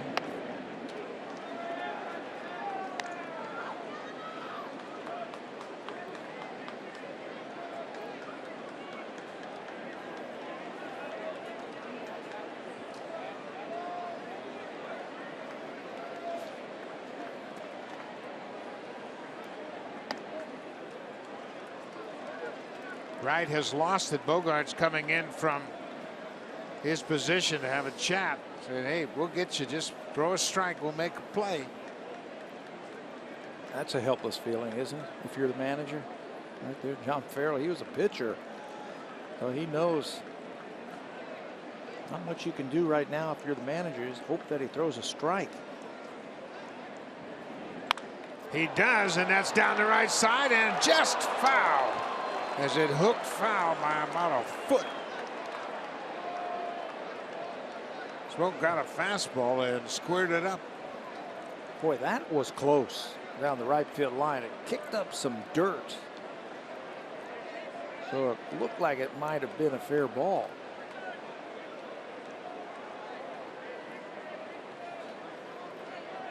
I'm going to have to do it all over again. He did get a fastball 2-0.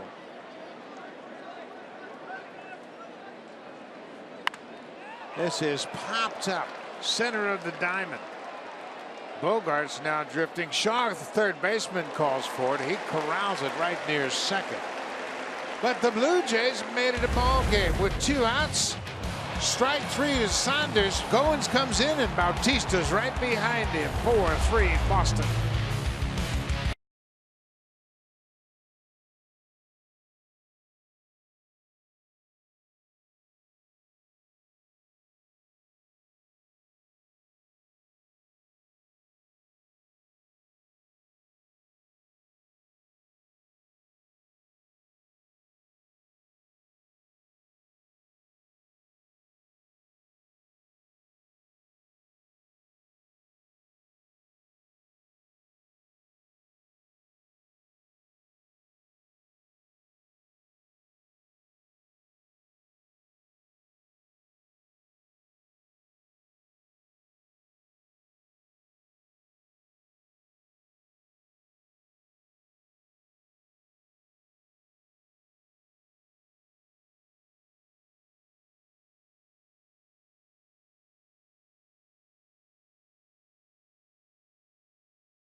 Fans, WestJet is now flying to Boston 3 times daily. Go to WestJet.com to book your flight to cheer on the Blue Jays here in Boston. WestJet, a proud partner of the Toronto Blue Jays. Buck, a lot of these folks took those flights on WestJet to get here to Fenway Park this weekend. Well, you bet they did. And there are a lot of Blue Jay fans here. A lot of Canadians flew in. They drove in. They've come from all different parts of Canada.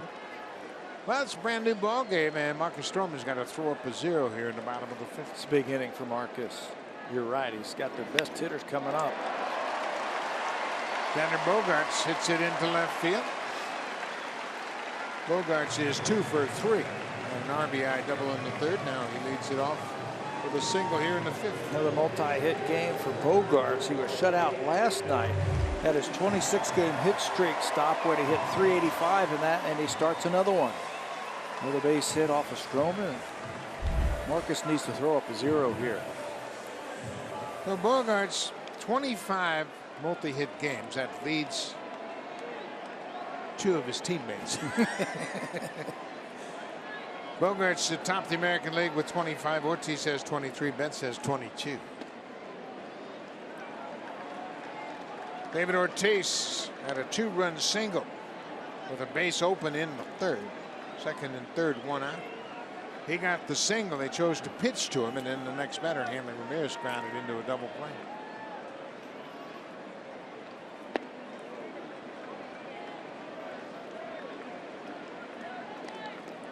Ryan Goins is looking into the bench to see what they want to do with Ortiz at the plate. Should I play in if he fakes a bunt like that? The whole left side of the infield is wide open. He went around. 2 balls and a strike.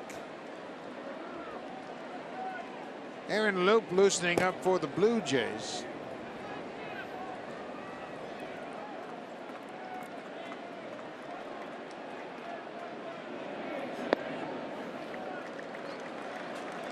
There is a lot of baseball to be played in this game before it's all said and done. It's 4-3 Boston. The Jays have scored 3 runs on 3 hits. Boston has 4 runs on 7 hits.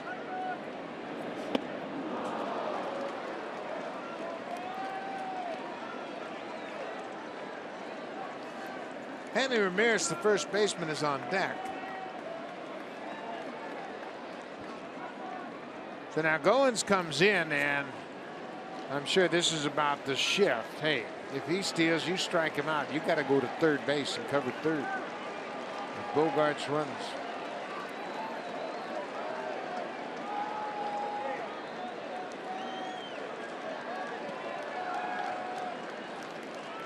Bogaerts with his lead at first. There he goes. Ortiz taps it foul up the first baseline, and Goins couldn't wait. There was a foot race as Goins was headed toward third. He couldn't wait to see if that ball was fair or foul. Yeah, he just took off right away, getting the sprints in that time. He went to the bag, and then he sprinted over towards the bag at third base. Lots of communication. You got to have communication in these types of defensive situations. There goes Bogaerts, a ground ball. They'll go to first. Now Bogaerts is headed to third. Smokes throw, not in time.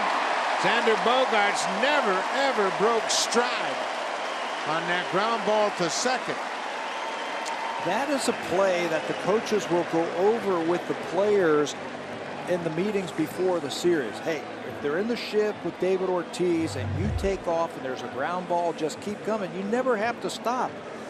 He has already put this in his mind, and he's already figured out that if there is a ground ball and he takes off, there's no way, and I mean no way, that they can get him over at third base if they go over to first. Good coaching, way to use it in the game. The infield on the edge of the grass now with 1 out for Hanley Ramirez. I tell you what you do to defend that.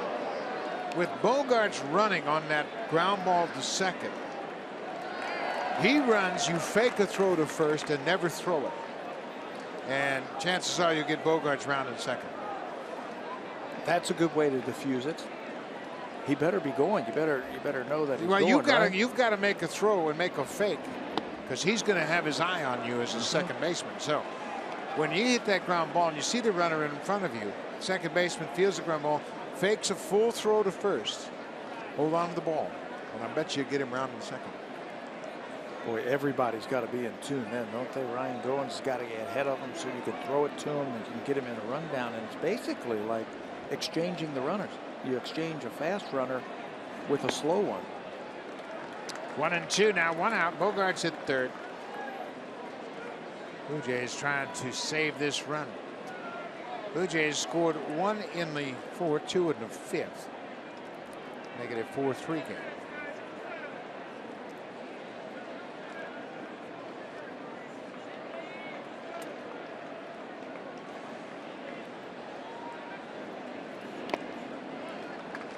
Ball bounced in the dirt. 2 balls and 2 strikes. A tough left-handed hitter on deck in Travis Shaw.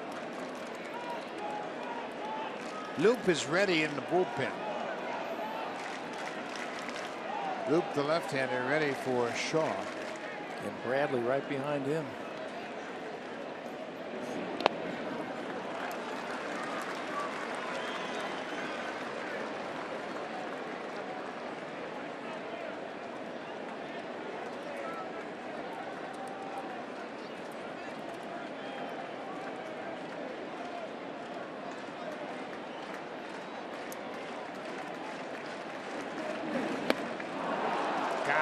What a good pitch, down and away. Hanley Ramirez strikes out.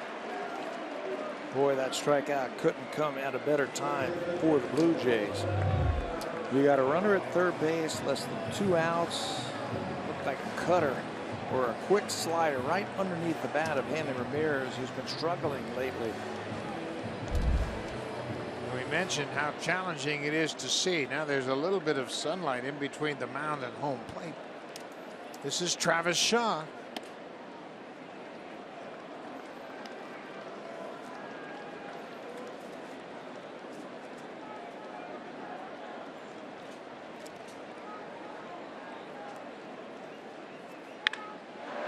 High ball to left. Saunders going to play it off the wall.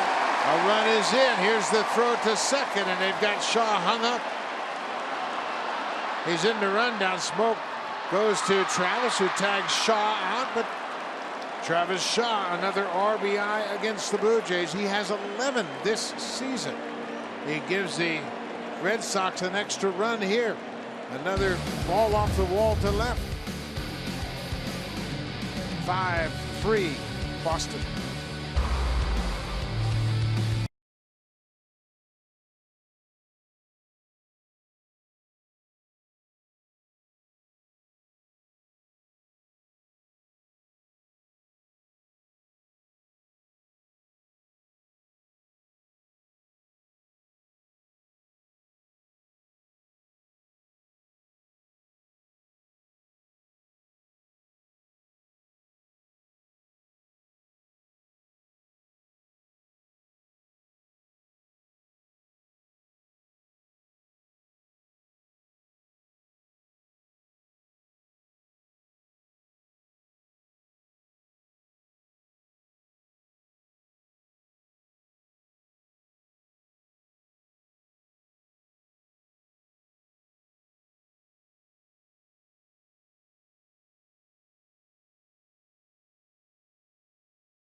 The dugout after that inning. He had 2 outs and then gives up an RBI single to Travis Shaw. Hit the ball off the wall.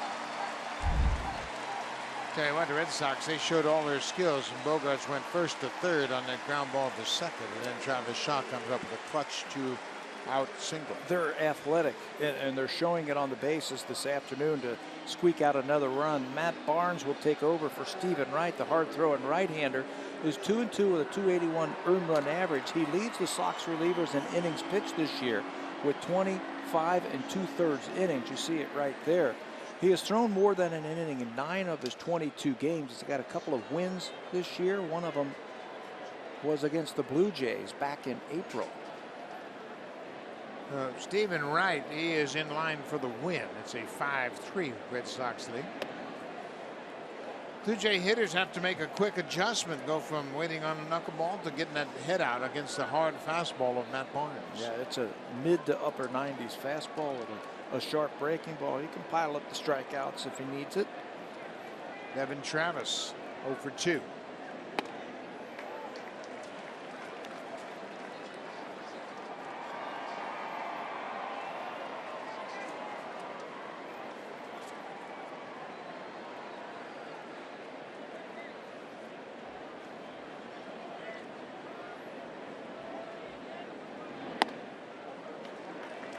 '97 on the corner. It's 1-2. Happiest guy in the ballpark is behind the plate now. Brian Hannigan. He was the saddest the first 5 innings of this game, and now he gets a conventional pitcher with a straight fastball. Doesn't have to deal with that knuckleball anymore. Well, in the 5th inning, the Blue Jays scored 2 runs on a strikeout and a pass ball. Goins scored from third. Bautista scored all the way from second. So the Blue Jays rallied with 2 outs and scored a pair of runs.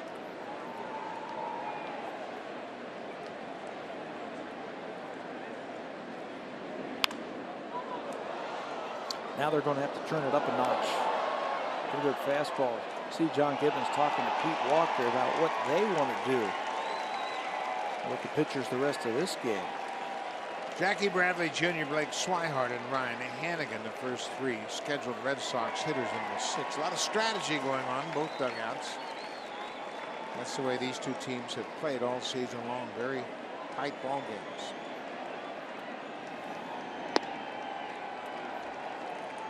Full count to the leadoff man here in the 6th. Matt Barnes has an outstanding arm. He's a former first-round draft pick by the Boston Red Sox, but he will give up his share of base runners. Wait him out.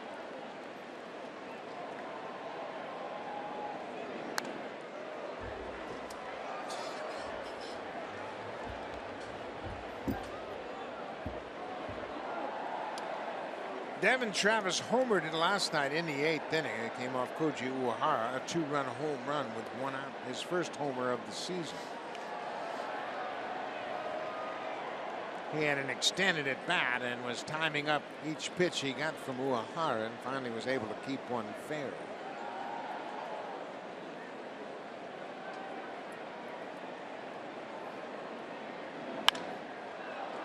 Just foul. That's his game right there, isn't it? Boy, he's got a beautiful opposite field approach. He hits out of what was called a closed stance, where the front foot is a little bit closer to home plate. That helps to keep that front shoulder in, helps to keep that front leg in, and that's his natural stroke right there to go to right field. The ball he hit up home run that you were just talking about was a ball that he pulled, but it was a pitch that wasn't very hard. Leadoff walk for Devin Travis. Stephen Wright, the starter for the Red Sox, threw 111 pitches over his 5 innings. The Blue Jays managed just 3 hits against him, but 3 runs, and they were all unearned runs. He walked 5, and the walks elevated that pitch count and was the reason for that early exit. Yeah, he came into this game tied for 6th in the American League in ERA. He just wasn't very sharp with that knuckleball at all.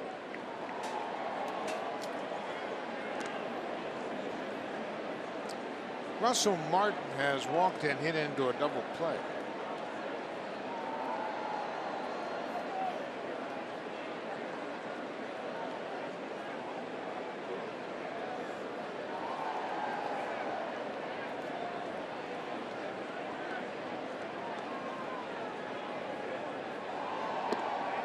Breaking ball misses badly down and away.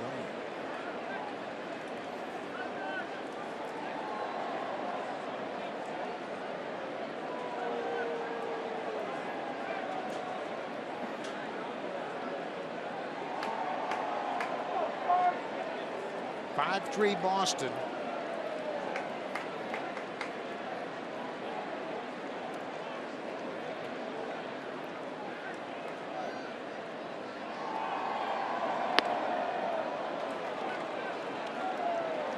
Two and 0.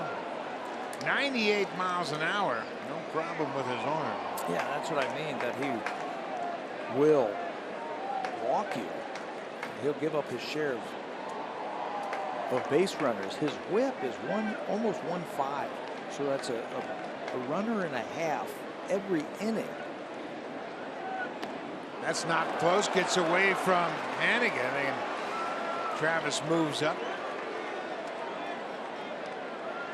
Well, you got an arm like that and you can't get it over. Blue Jays are just going to sit back and say, okay, I'm going to take what you give me. And right now they've given him 1 base runner. He's fallen behind 3-0 to the second batter. It's a wild pitch charged to Barnes. Russell has a home run against Barnes. It came last year in Toronto, June 13th. He takes a strike, 3-1. What do we say about this game being a long way from being decided? Yeah. And we're in the 6th inning. Long way to go.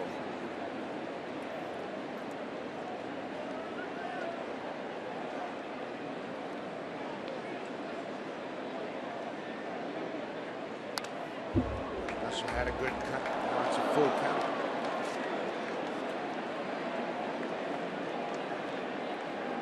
Got to take advantage of their base runner at second now. Pilar will be next. He's standing on deck. It's a 3-2 count to Martin. Get him over, get him in. Do it with one swing, right? But you're right. You have to take advantage of misplays and miscues by the Red Sox. Got beat on that one just a little bit. They took advantage of it in yesterday's ball game in the 4th inning. If you remember that, there was an error by Travis Shaw, the third baseman, to open up the 4th inning. The Blue Jays were able to cash that run in. Devin Travis hit a hot shot down to third, and Shaw just threw it into the ground. Hanley Ramirez couldn't handle it. Travis went to second. Ball went in the dugout. Another 3-2 pitch.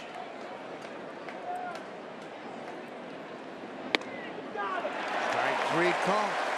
Martin caught looking. Another great fastball from Barnes.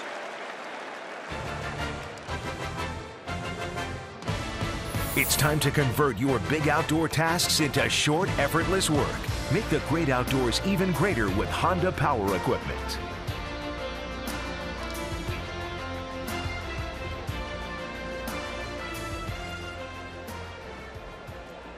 Jesse Chavez loosening up now for the Blue Jays.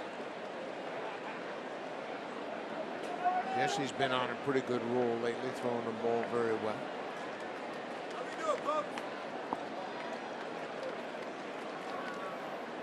Kevin Pillar, he's 0 for 2 so far. Travis headed for third.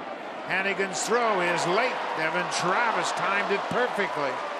Boy, he bounced off second, got a walking lead, and steals his first base. You know what he did is he took his lead straight off of the bag. A lot of times you'll see runners at second base go behind the bag to help them get that curve into third base, but he's straight off the bag, and then he hops a couple of times and then beats the throw. So they weren't able to move that runner, so he does it all by himself with the stolen base. Infield is going to stay back up the middle. They're in at the corners.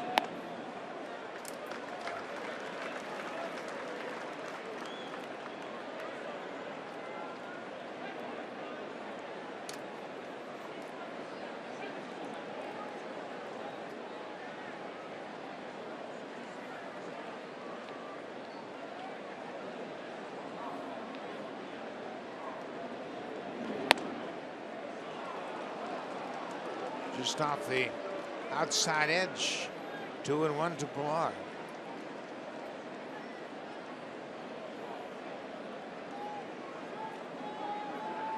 Travis at third. He walked, went to second on a wild pitch, and stole third.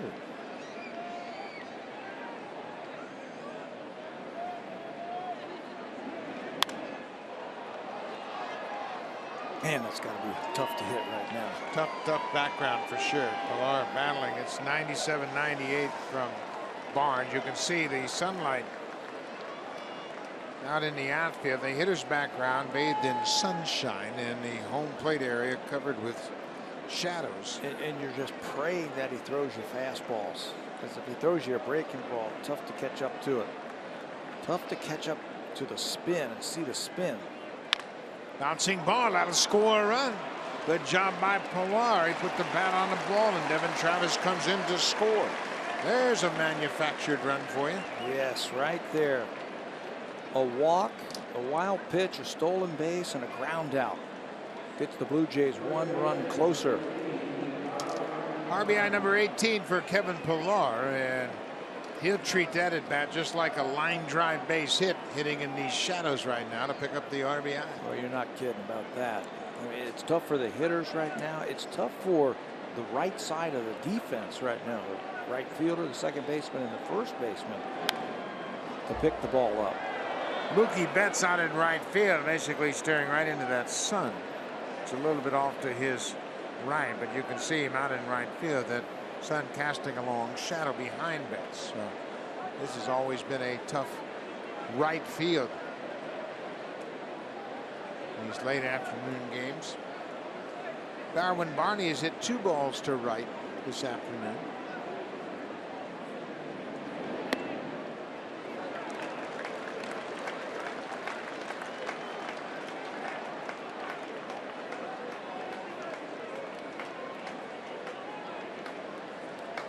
Matt Barnes in relief of Stephen Wright.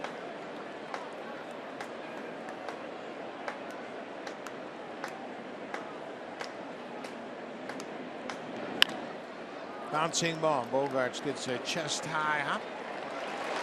That'll do it for the Jays in the 6th, but they get a run. They get a walk, a wild pitch, stolen base, and a ground out. 5-4 Boston.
You can share all your experiences as they happen with friends and family back home. You could do it with Roam Like Home from Rogers. You can use your phone exactly as you do at home, starting at $5 a day in the U.S.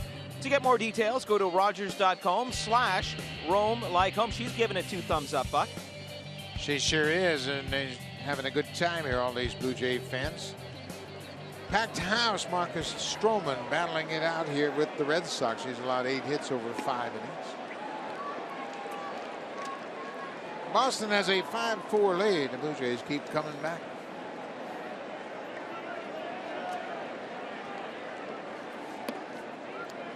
Jackie Bradley Jr. walked in, scored in the 4th. He had a stolen base in that inning. I want to say this is more like it with these 2 teams, but this is how these teams are put together, that their offense from both of these teams, they just keep coming at you and keep coming at you.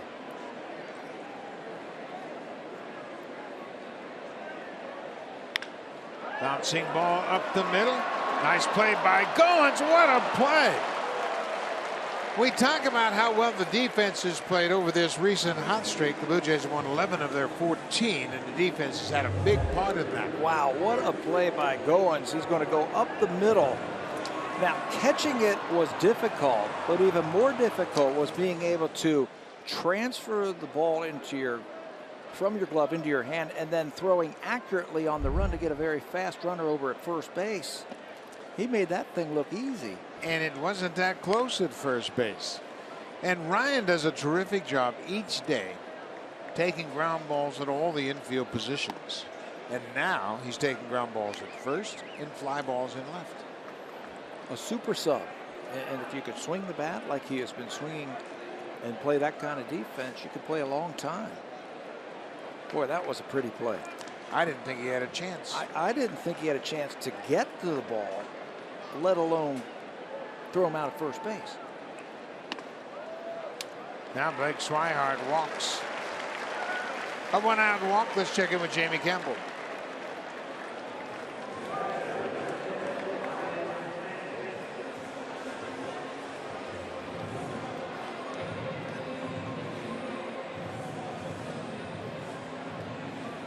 Well, the Tigers got some good news today. Miguel Cabrera left the game last night with a lower back issue. He is back in the lineup. He's gone 1 for 3. Victor Martinez, he's taken over the lead in hitting in the American League. 2 more hits today. He's 2 for 2, average up at 351. And the good news for the White Sox is Chris Sale. He just keeps plugging along. He's throwing good today, but he finds himself behind to Mike Pelfrey, who has not won a game yet. No, this not season. at all. And they got some news today. He's going to have a pitching mate with him soon. Yeah, it has been finalized and has become official that James Shields has been acquired by the White Sox from San Diego, and apparently a big bag of money coming that way as well.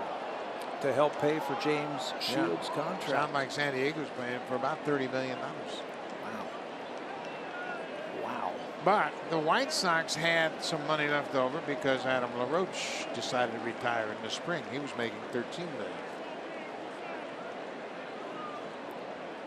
That'll create more interest in the south side of Chicago. And Chicago, they have not played well recently. They've won just 2 of their last 10, but they're still 3 games over. Only a game and a half behind Kansas City. Well, they got Cleveland ahead of them now, too. Cleveland has won 3 in a row, 6 of their last 10. And Hannigan strikes out. Second time that he's gone down on strikes today. Ryan's had a tough afternoon, a double play, a couple of strikeouts, and having to deal with that knuckleball. Now you got to deal with Mookie Betts. 4th time that he's going to hit today. His 4th at bat against Marcus Stroman. He's 1 for 3 with an RBI single. His last time up. That last pitch was pitch number 100 for Stroman.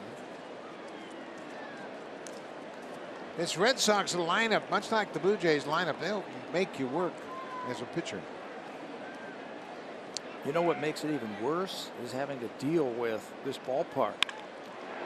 That's a fair ball. That ball just missed the fence, goes all the way into the corner, and they're going to wave the runner home. Here's Goins with the strong arm. Russell Martin puts the tag on him, and they got him.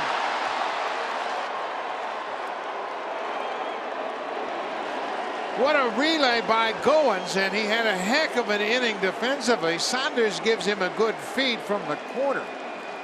Goins gave Martin a strong throw, and Russell put the tag on Blake Swihart.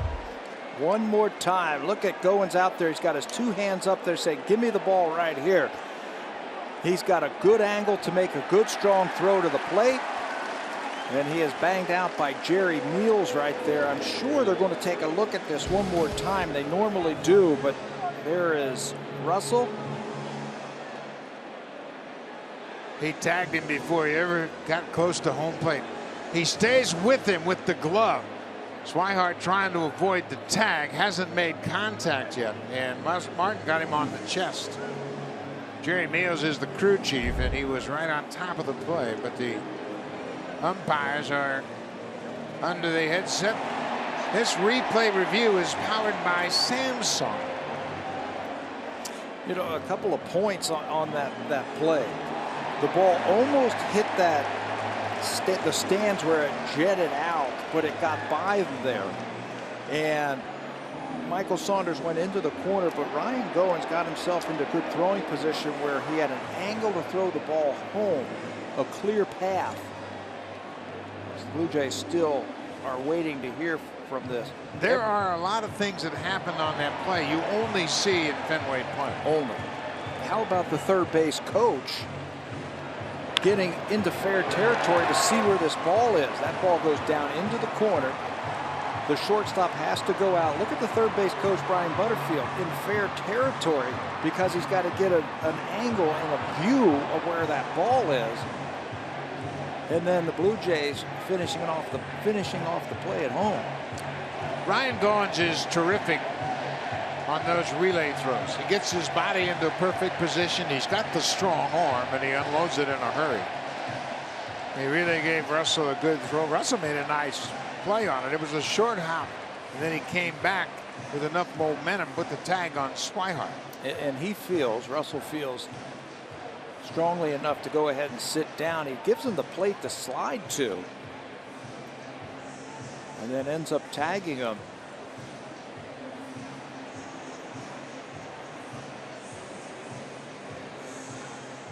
Jerry Meals bangs him out right there.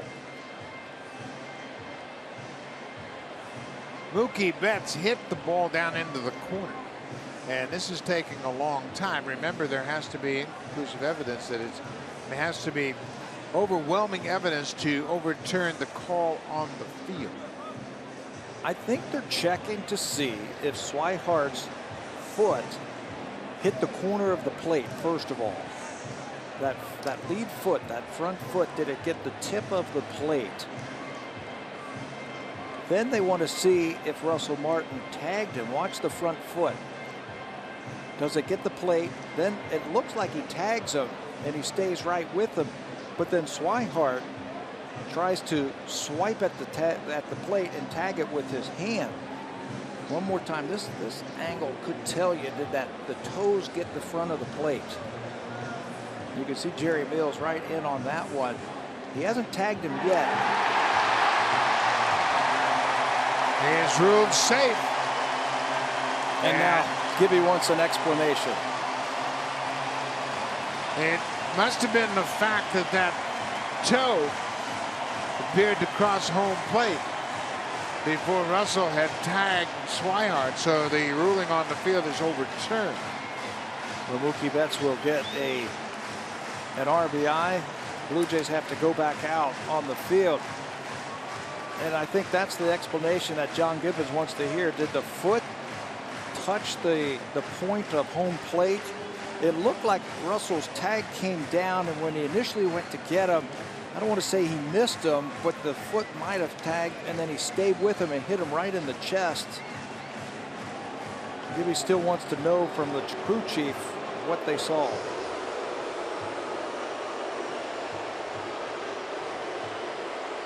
Now he's pointing to third base as if he has a question about that, and he's going to make a pitching change. So John visits with the umpire, Jerry Meals, and after he is finished, he makes the call to the bullpen. So Marcus Stroman will leave this ballgame with 2 outs in the 6th. Jesse Chavez will come in. There's a runner at third, a run in. Dustin Pedroia will bat when we come back to Fenway.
last play here at Fenway. Well, you said it. You see things here that you don't normally see. Look at Brian Butterfield right on the third base line. That's the third base coach. He has to get an angle to see where everybody is. Now, Russell Martin's going to get ready, but he's got to give ground because it's a short hop. And when he gives ground behind the plate, look at the toe. Right over the corner of home plate. That's what they saw. They changed the ruling on the field to an RBI double for Mookie Betts, and now Jesse Chavez in to face Pedroia. Chavez throws the first pitch strike to Dustin Pedroia. Mookie Betts is at third. He went to third on the throw to the plate. Betts is 2 for 4. He's driven in a pair of runs this afternoon, and Boston has a 6-4 lead. Pedroia pokes it to first.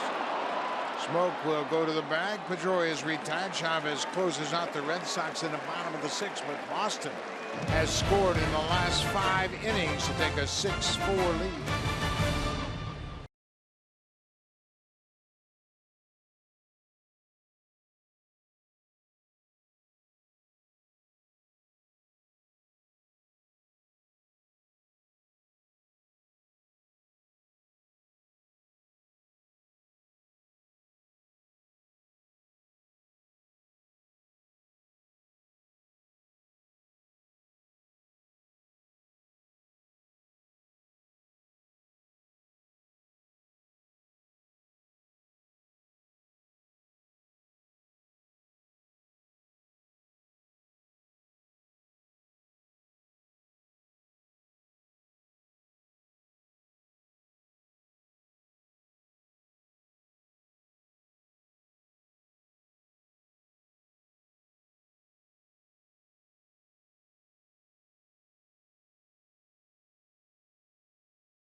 Presented by the all-new Honda Civic, now available with Turbo, the 2016 North American Car of the Year.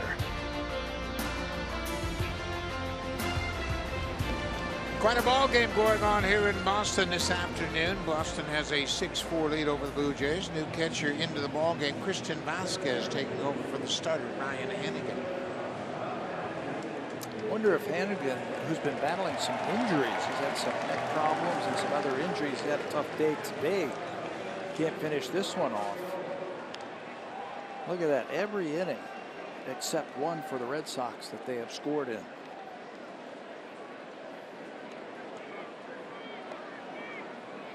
Vasquez taking a few throws just to get loose as he's come into this game. So Ryan Goins, he started it all for the Blue Jays in the 2-run 5th inning. He had a 2-out single in the left field.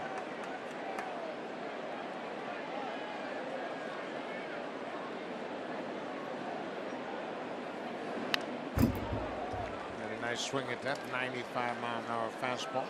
Barnes threw 24 pitches in his first inning back in the 6th.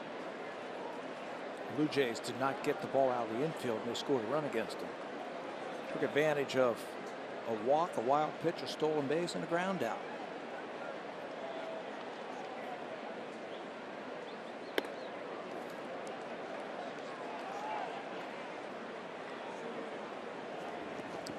Robbie Ross, the left-hander, loosening up for the Red Sox.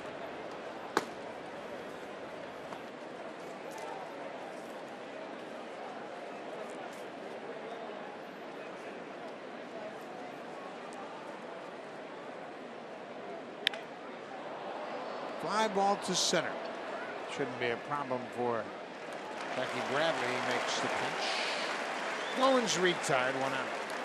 This is a typical Fenway game, isn't it? Back and forth when you've got two really good teams going at each other. Well, the Red Sox have scored in their last 5 innings. The Blue Jays have scored in their last 3 innings at 6-4. Both teams shut out in the first. Jose Bautista is 0 for 1 officially. He's walked twice.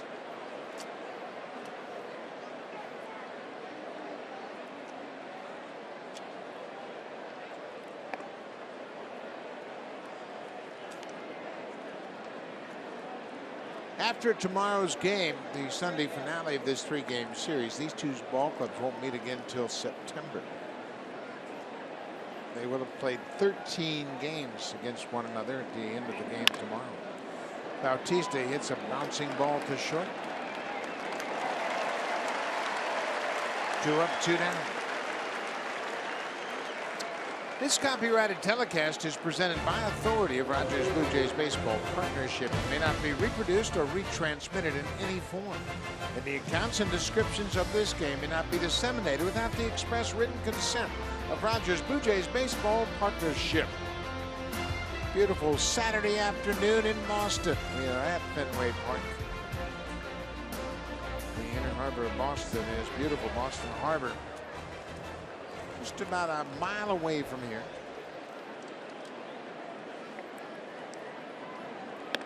Tell you, Saunders chases that first pitch. if you don't like today, you don't like baseball, huh?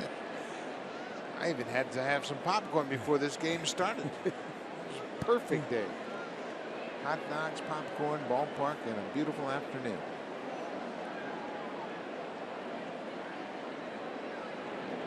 Saunders hits one to left. Ball is slicing away from Swihart. He is down and holds on for the out. He ran into the wall, and he is still on the ground. We lost sight of him, and he is concerned about his left leg. But he made the catch.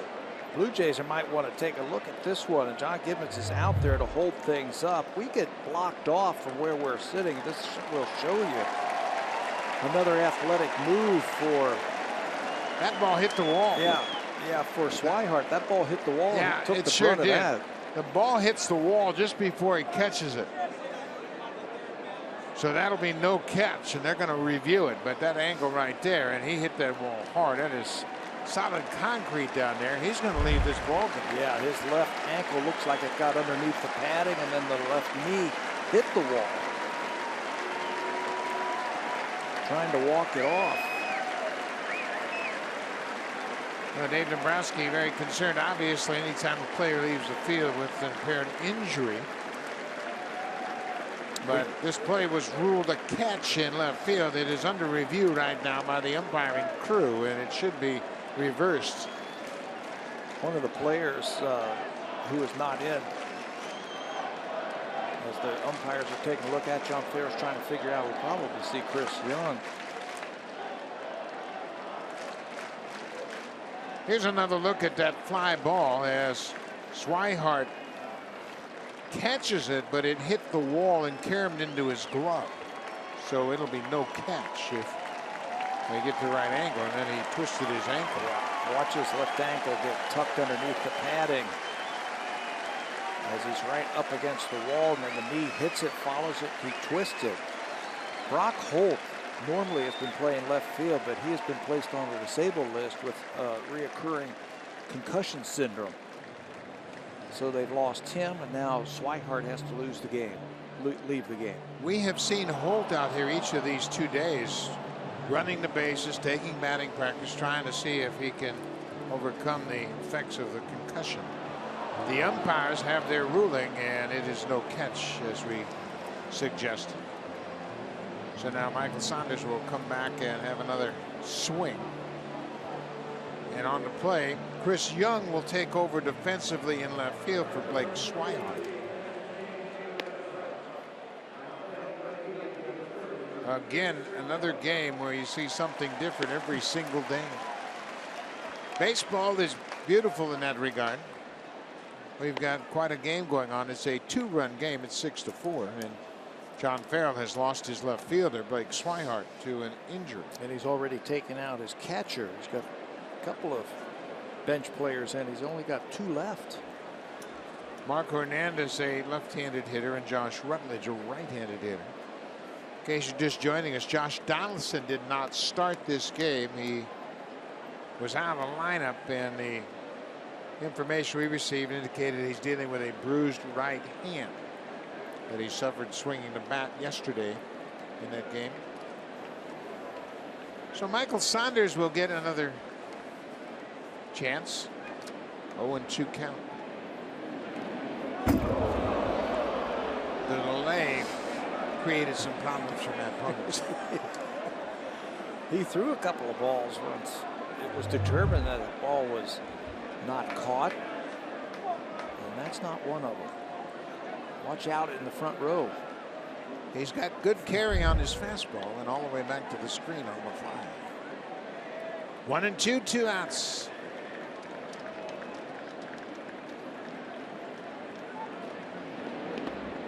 That's a little unsettling for a hitter after a long delay. The pitcher throws the first one up against the screen, and you've got to be wondering, I wonder if he knows where this next one's going. Well, I'm sure Michael Saunders right now is thanking that he is a left-handed batter, not a right-handed batter. That thing was launched right over a right-handed batter's head. Another wide one. It's a full count. So Saunders was out, then ruled no catch. Started with an 0-2 count for a second time, and now it's 3-2.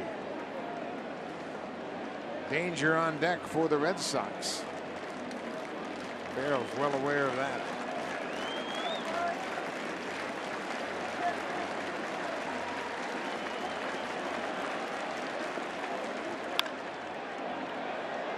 Oh, what a nice play by the ball girl. Saunders hit the soft liner slicing towards the seats. He's getting a standing ovation down the left field line. Look at this play. Save that guy in a blue shirt.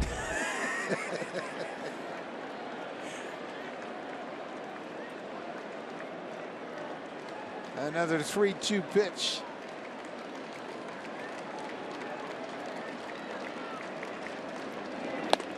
Saunders strikes out. That long inning is over. 3 up, 3 down. Ultimately, they'll go to the bottom of the 7th. Boston up by 2.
Third start of the season against Boston, and once again the Red Sox hitters were on to them. They get 9 hits over 5 2/3, and it leads to 6 earned runs, 5 walks. Really compounded a situation for Stroman, and he just wasn't really sharp again today. That's a season high 5 walks for Marcus Stroman and 9 hits given up. He gave up 11 hits to Boston in his last start, so 20 base hits to the Red Sox and 13 earned runs over his last 2 starts. He's got to go back to the drawing board and figure out what to do.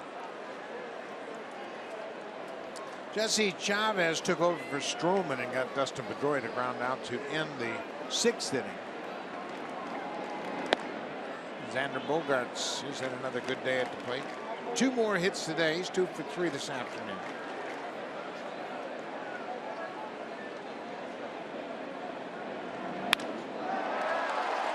How about 3 for 4? Xander Bogaerts can hit. Blue Jays snapped his hit streak last night, and he bounces back with 3 hits this afternoon. He's very under control at the plate. The hands stay inside the ball so well. He can hit the ball to center field and right field as good as anyone in baseball for a right-handed batter.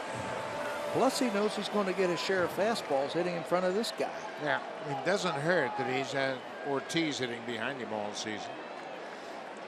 David Ortiz had a big hit this afternoon back in the 3rd. He drove in 2 with a single to right. For Ortiz, that extends his hit streak to 12 straight games. Over those 12 games, Ortiz has driven in 19 runs.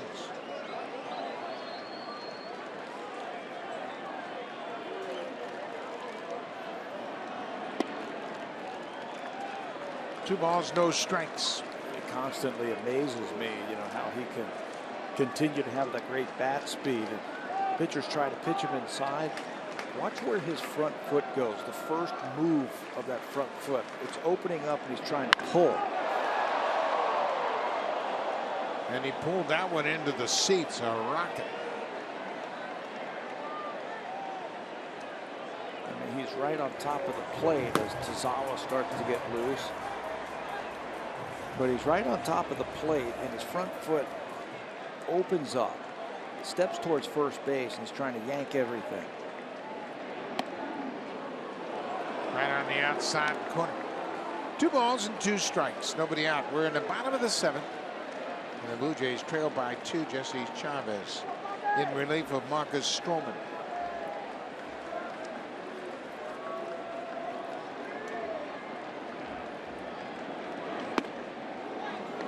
Another shot at that outside corner. Looked like the same pitch.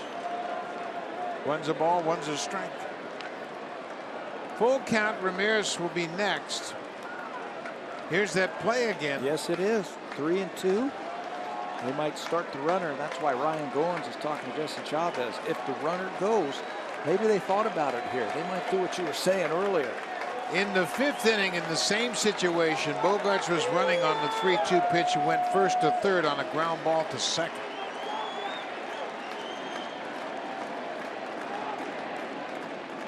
And Chavez checks him back at first. It was just a routine ground ball to the second baseman, but Bogaerts never broke stride and beat Goins to third. There he goes again. This is a pop-up. That's going to be into the seats, out of play. It's really a high percentage play for the Red Sox. Yes.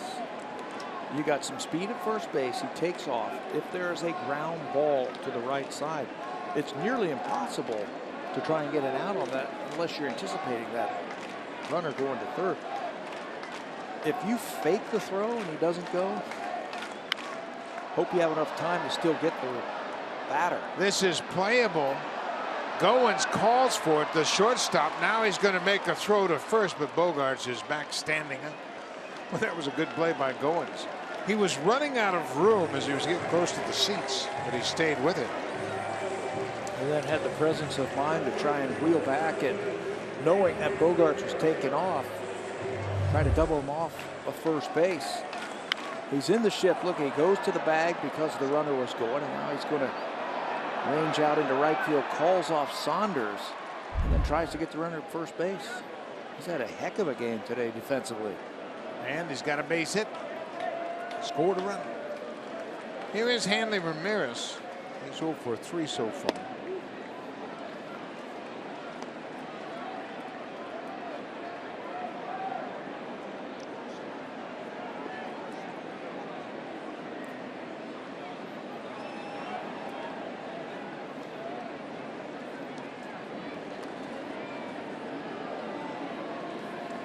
The Red Sox have 10 hits this afternoon.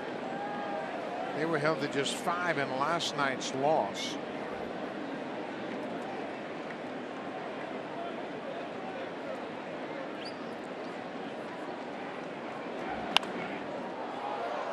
Ten hits, a significant number for the Red Sox, and they have had 10 or more hits in 18 of 22 home games since the 20th of April. As you see, Drew Storen limbering up. There's 5 of them yesterday.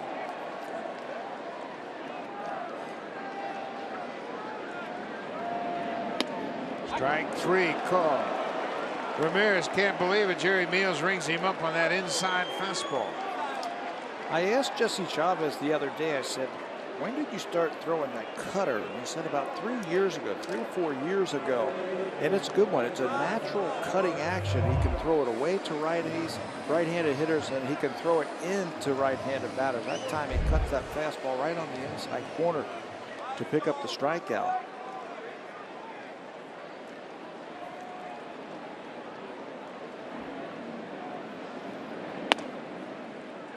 Travis Shaw had an RBI single off the Green Monster in the 5th, and he was caught on a rundown, tagged out to end the inning. But that was the 5th Red Sox run.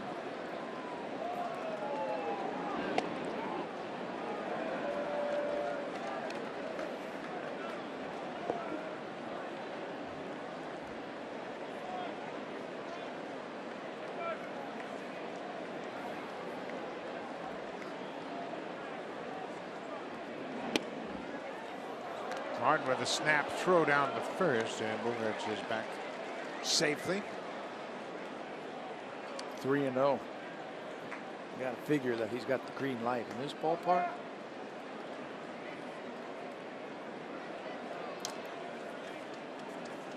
Shaw is 2 for 3. He's doubled and scored, had an RBI single in the 5th, and grounded out. He takes his strike.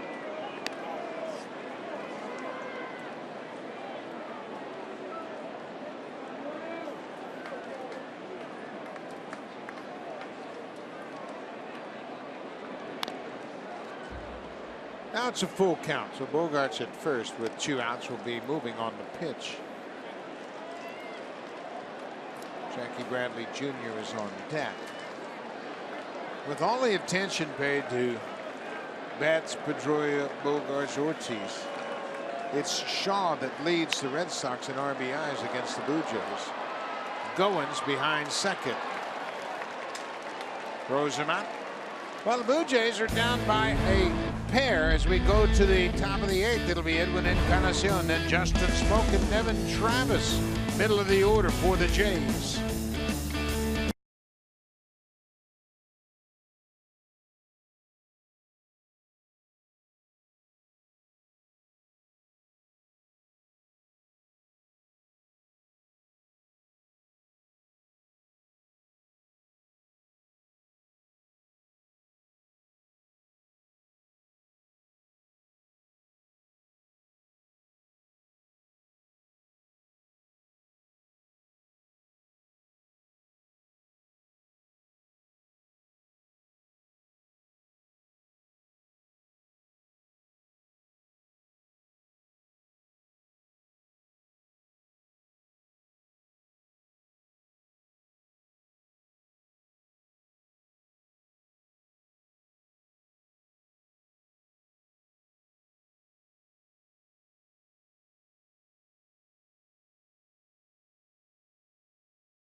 for an impact player? Meet the future of your team at the 2016 NHL Draft, June 24th. You can watch it on Sportsnet. And this weekend, a lot of the players went through the Combine for everyone to have a look and see what kind of skills they have. Always a great time of the year to see that NHL Draft. This is the new pitcher for Boston. It's Junichi Tozawa making his 24th appearance of the season. Already his 6th appearance versus the Blue Jays. His numbers are pretty decent in the 21 innings that he has worked. He has averaged about 11.5 strikeouts per 9 innings. That ranks 12th in the American League, but he has had his problems against the Blue Jays, not just this year before his career. I told you it's his 6th appearance versus the Blue Jays. His ERA is about 5.5. Fastball splitter is what you'll get from Tozawa. This is a big inning for the Blue Jays, not only because it's against Tozawa, but where they are in their lineup.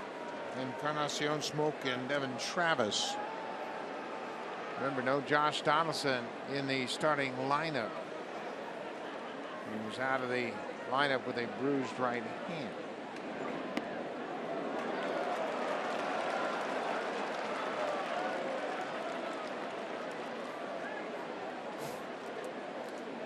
Edwin has walked twice. He's 0 for 1. He popped out his first time up and then didn't get anything to hit the next 2 times up.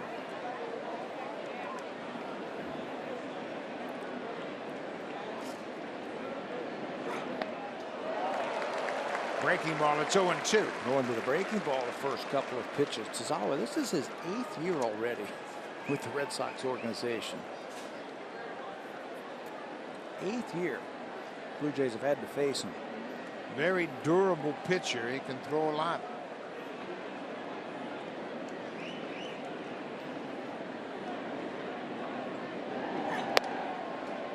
We were informed that Ryan Hannigan left the game with neck problems. He has been dealing with that for the last couple of weeks, and he had a tough day behind the plate battling that knuckleball, and the neck issue flared up again, so Vasquez came off the bench.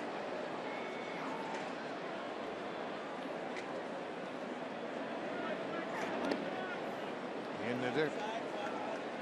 Christian Vasquez, a very good-looking young catcher.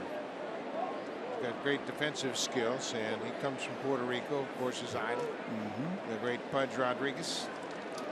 So he gets about half a day off today, right? Probably be in there tomorrow afternoon. Tozawa led the Red Sox relievers in strikeouts last year with his assortment of pitches. Popped up. First baseman Hanley Ramirez goes into foul territory, and Encarnacion is retired. Home Hardware and Building Center locations. Proud partners of the Toronto Blue Jays. Homeowners helping homeowners with expert advice.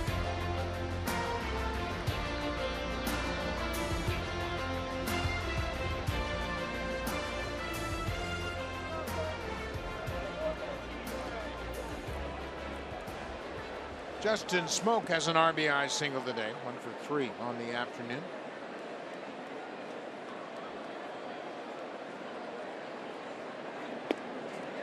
Breaking ball, that's a good pitch for him in this inning. He's used it to get ahead.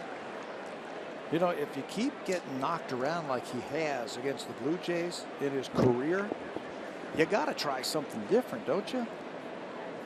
It was fastball splitter, but now looks like he's incorporating that breaking ball, curveball, or the slider just a little bit more. Fastball at 93. It's quickly 0-2 to Smoke.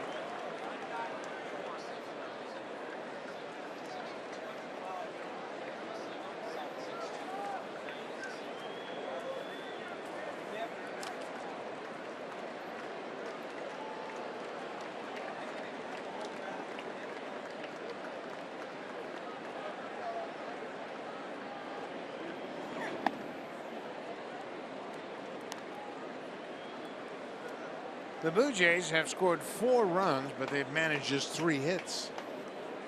Knuckleballer Stephen Wright started the game. Then Matt Barnes came in. He didn't allow a hit, gave up a run. He got 2 of those runs on without a base hit. Smoke strikes out. He argues that he foul tipped it, but Jerry Mio shaking his head. 2 down. Let's check in with Jamie Campbell.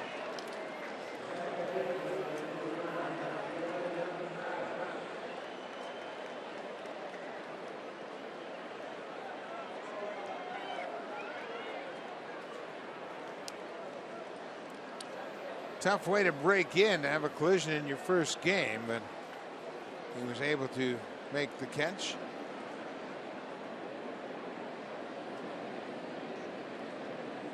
Devin Travis hitting with 2 outs.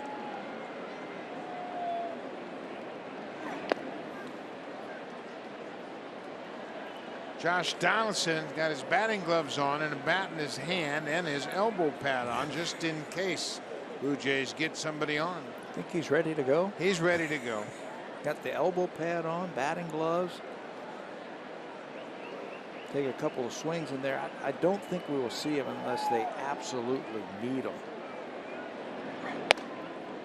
If he's not well enough to start and the hand is bothering him, unless they represents the tying run or the go-ahead run, probably won't see him this afternoon. Yeah, if they get a man on down the bottom part of the order, they might take a Then shot. they might. Yeah. Then you might see him just to catch lightning. 2-0 to Travis. There's one on the corner. You mentioned the Blue Jays scored 2 runs on a strikeout. It's the 6th time that's happened since 1974 that a team scored 2 or more runs on a strikeout. The last time it happened, the Brewers against the Pirates on April 13, 2014. Doesn't happen very often.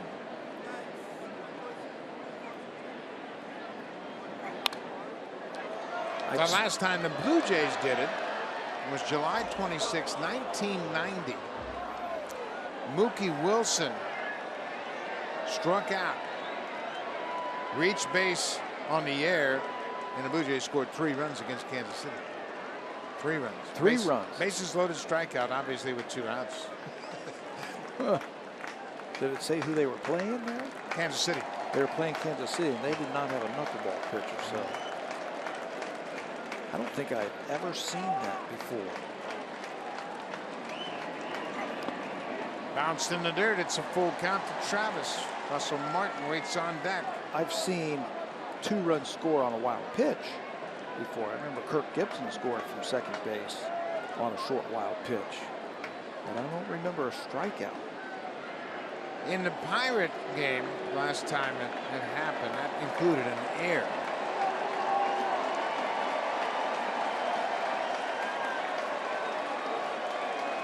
Three-two.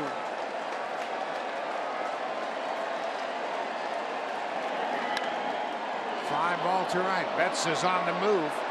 At the warning track, he gets there and makes a catch. 3 up, 3 down. We'll go to the bottom of the 8th. Boston has the lead. Now time for Blue Jays Central update. Here's Jamie Campbell and Greg Zahn in the Samsung broadcast studio.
You have to make up your mind soon because this is your last chance to get one for the 2016 season.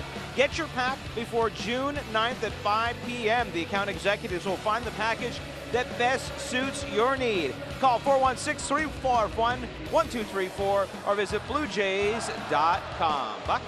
Thank you very much, Barry Davis. And they are singing Sweet Caroline here as the tradition in the bottom of the 8th. And the Blue Jay fans are involved. New pitcher for the Jays will be the right-hander Drew Storen. Drew last worked in that series versus the New York Yankees. He actually picked up a save against New York. If you remember that was Marco Estrada's start. He came in the 9th inning when Osuna was down and picked up that 3rd save and a 4-2 win by the Blue Jays. Jesse Chavez goes an inning in the 3rd, allows just a single. Breaking ball for a strike. Marcus Stroman, the starter in this game, gave up 6 earned runs. And over his last 4 starts, he's allowed 21 earned runs in 24 1/3 innings. His ERA went from 3.54 up to 4.82. He's been hit hard lately. 6 earned runs, 5 walks didn't help out that situation. Yeah, that was season high 5 walks.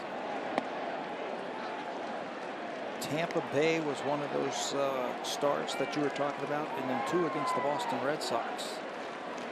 Gave up 7 earned runs to Tampa Bay and 13 runs to the Red Sox in the last 2 starts.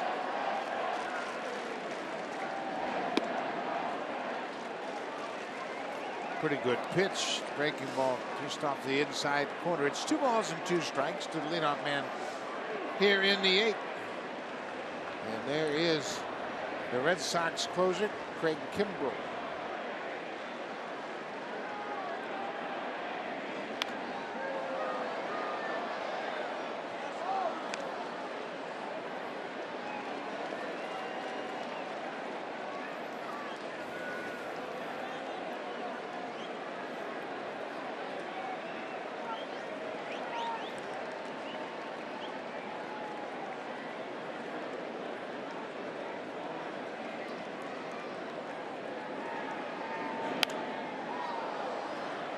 Out of play. Off of the roof here at Fenway Park.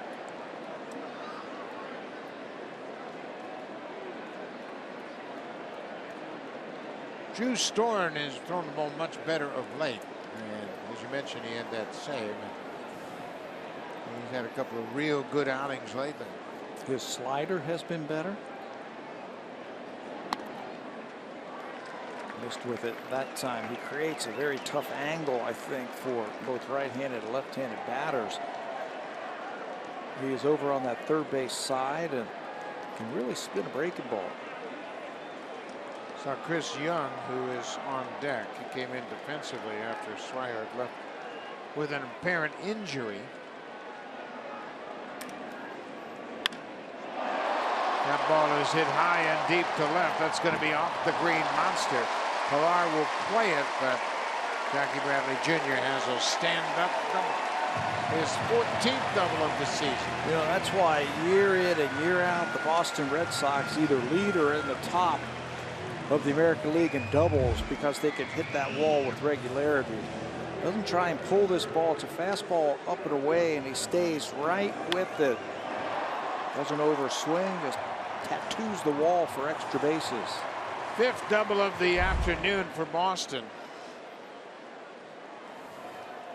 This is Chris Young, who will get his first plate appearance this afternoon. He entered the game in the 7th. Michael Saunders hit a fly ball down left field line that Blake Swihart appeared to catch and appeared to hurt his ankle while doing it, and then left the game. The call was overturned by replay review.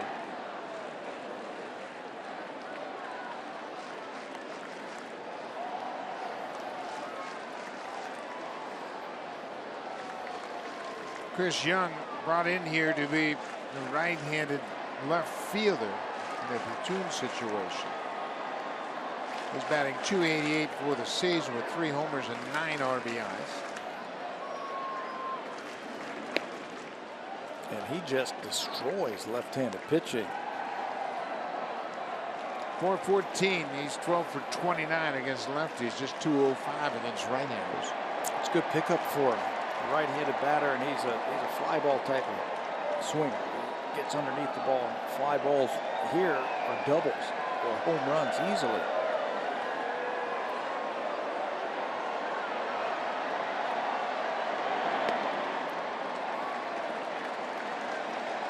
Breaking ball missed outside.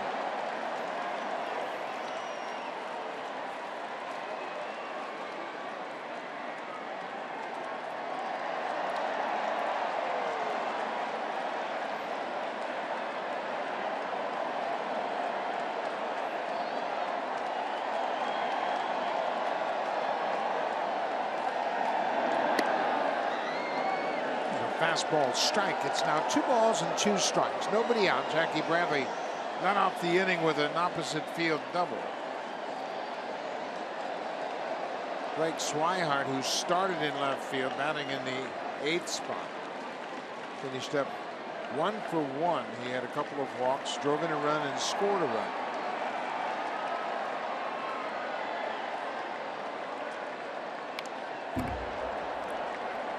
Got a nice lead out at second base. And he keeps bouncing off a little farther each time. Evan Travis, the second baseman, is trying to keep him close. I don't know if he would try and steal right here, not with nobody out, but he's trying to time up Drew Storen, and his secondary lead is magnificent.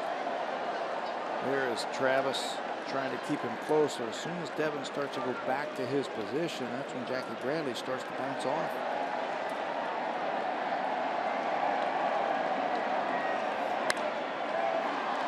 Barney looks back. Bradley at second, throws to first to retire Young.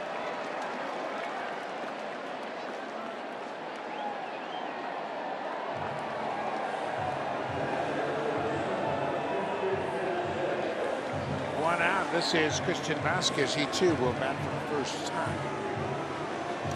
Vasquez came in as Brian Hannigan left with a neck issue. He'd been dealing with a neck strain and left this ball game. Vasquez came in top of the 7th.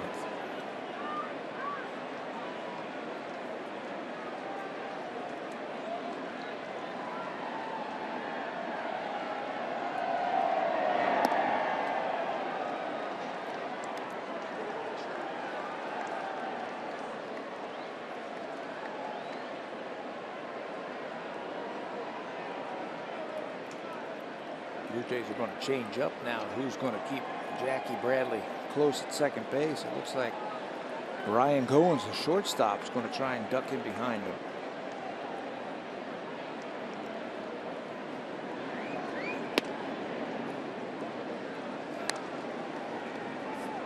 One and 1 count to the Red Sox catcher Christian Vasquez.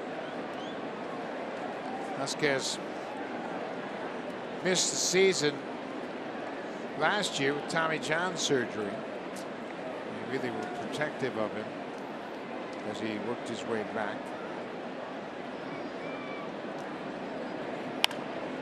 Waits on that breaking ball, but waited a little bit too long. Vasquez came up in 2014 and played in 55 games for Boston. He is the second catcher in the American League East to have Tommy John surgery over the last couple of years. Matt Wieters for the Baltimore Orioles was another one.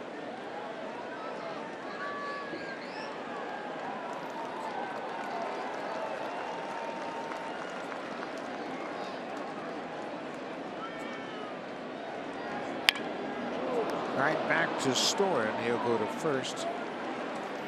2 down. That'll bring Mookie Betts to the plate. The drive of the game is brought to you by the all-new Honda Civic, the 2016 North American Car of the Year. No home runs for the Red Sox, so let's go to Mookie Betts, the hottest hitter in baseball. He's going to send this ball down the left field line right over the bag into the corner. And by the time the Blue Jays run that one down, a run is actually going to score. He was called out initially, but they changed the call to an RBI double for Mookie Betts. That's our drive of the game down into the left field corner. I tell you, this guy is going to be good. if he isn't already. Betts had really had his problems with Blue Jays pitching today. Different stories. 2 for 4. And an RBI single in the 4th, an RBI double you just saw in the 6th. He had a double in last night's game. He was 1 for 4 in the series in the game last night. So now he is 3 for 8 so far in the first 2 games of this series. And the power is coming for him. When he was a young player, he was a 5th-round draft pick of the Boston Red Sox. They weren't sure that the power was going to develop, but they noticed that he was hitting a lot of line drives. He was making a lot of solid contact. He made just one little change to his swing. They lowered his leg kick just a little bit. He had an exaggerated leg kick when he was younger. Now it's just a little bit where he loads up, and that bat comes flying through there now. Betts had hit a career high 8 home runs in the minor leagues. He had 5 home runs in limited action in 14 with the Red Sox. And last year he had a breakthrough season. He had 18 home runs.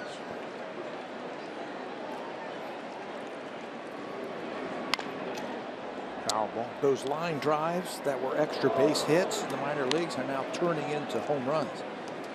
He's always been good at hitting for extra bases, because his bat is so quick. He can find the gaps.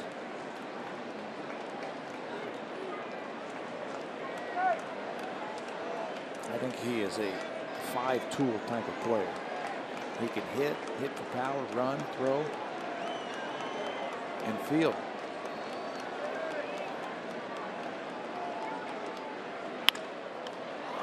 Storen knocks it down, stays with it, flips to first for the out. The leadoff double is left stranded on base. Storen has a good inning, would go to the 9th. The Blue Jays are down by 2.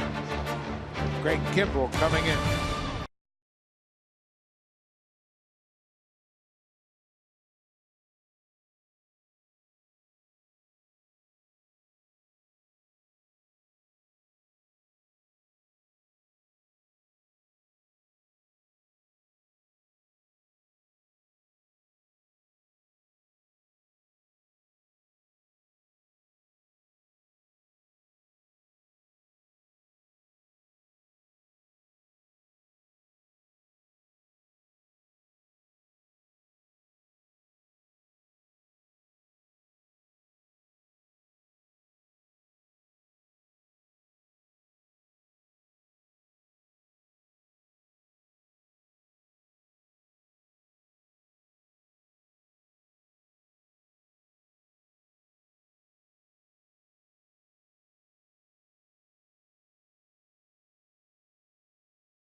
We want to remind you to stay tuned. Right after this ball game, there's a special tribute. Muhammad Ali, the greatest, will follow our ball game. Martine Geyer and Stephen Brunt. We'll take a look back at the man they call the greatest. So make sure you stay tuned for that. A tribute to Muhammad Ali, who passed away on Friday at the age of 74. New pitcher for the Red Sox is their closer, Craig Kimbrel. The Blue Jays have beat Kimbrel last Saturday at Rogers Center. They put a loss on him as they got to him in the 8th inning. Scored 2 in the 9th. And the big guy with the hit was Devin Travis. Overall, 12 for 14 in save opportunities this season for Craig Kimbrel. 159 for righties, 107 for lefties. That's a 139 batting average. Good for second best in the American League. He comes right after you. Hard fastball and a very good sharp breaking ball. 35 strikeouts, Buck, in just 21 and a third innings. That's the way these closers roll in the American League East. Russell Martin. Martin had a key double, an RBI double in the ninth against Kimbrel. He hit a shot to the wall in left center. That tied the game at 9-9, and then right behind him, Devin Travis knocked in the winning run. Yeah, it was Russell who scored that winner. He got another hit. Russell Martin, a leadoff single against Kimbrel, and just like that, the Blue Jays will get the tying run to the plate.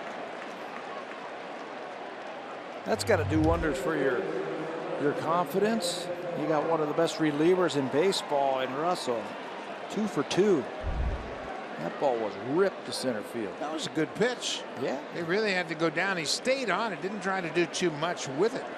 There's Josh Donaldson. He says, I'm ready if you need me. Kevin Pillar. He goes after the first pitch. 99. The Blue Jays had their success against Chapman in New York, Kimbrel for the Red Sox when they made him get the fastball down. That's what you want to do. And any of these guys who throw that hard, you got to make it down. It's a lot easier to get the barrel to the ball. That's where the fastball was that Martin hit into center. Kimbrel ahead quickly, 0-2.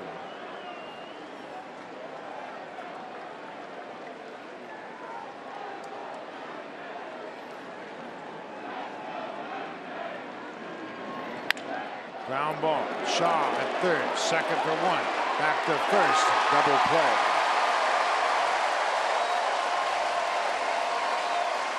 Dustin Pedroia stayed in on Russell Martin, who was going to try and take him out. The man they call Petey. What a turn at second base. Shaw to Pedroia, and watch Russell come right after him. But he stays right in there and delivers the ball over to first base to the satisfaction of Craig Kimbrel. The Red Sox have turned 3 double plays this afternoon. That's helped out the pitching staff. The Blue Jays have managed just 4 hits.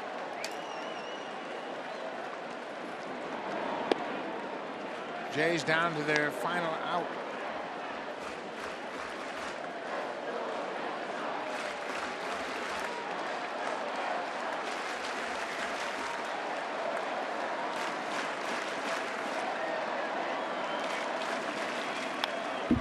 The Red Sox have neutralized the Blue Jays bats here this afternoon. 4 hits, they're all singles. And the Blue Jays had their opportunities. They picked up 5 walks in the game. All 5 against Stephen Wright, the knuckleballer. Yeah, it was the middle innings where the Blue Jays had their chances against the Red Sox. 100.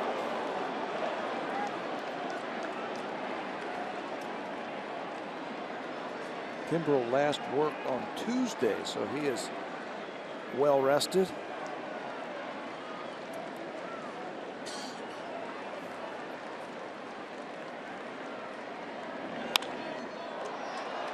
And he hits it into the seats along the right side. 2 balls, 2 strikes. Darwin Barney started at third in place of Josh Donaldson, and the Fenway crowd to their feet. Obviously a strikeout pitcher. He's had at least 1 strikeout in 19 of his 22 games this year.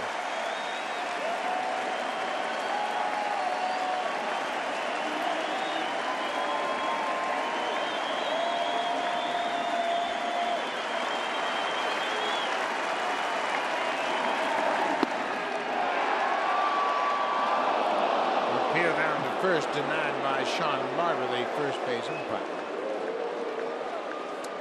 Well, he's got to attack him here, doesn't he? Ezequiel Carrera has grabbed the bat and he is on deck. Even if he hits it out, it's still a 1-run win. He's got to challenge him. You would think. There's Carrera.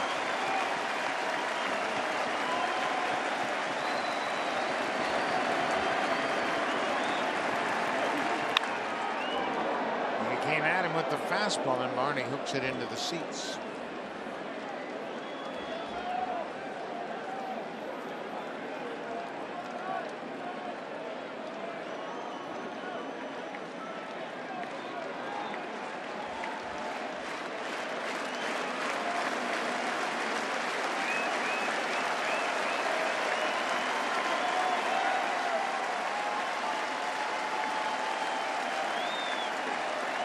Another 3-2 pitch.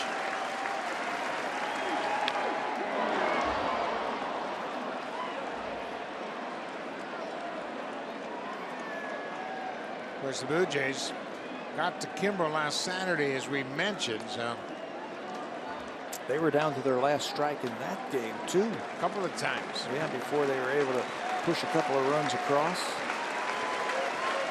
They rallied to score 2 in the ninth after 2 were out and nobody on.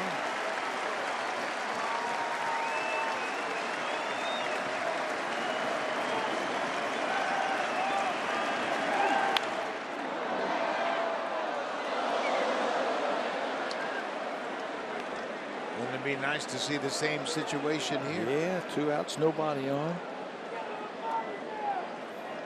I would love to see him get on, Carrera get on, and see Jose have a shot at it. Justin Smoak had the single with 2 outs to start the inning, and then Russell drove in the pinch runner, Carrera.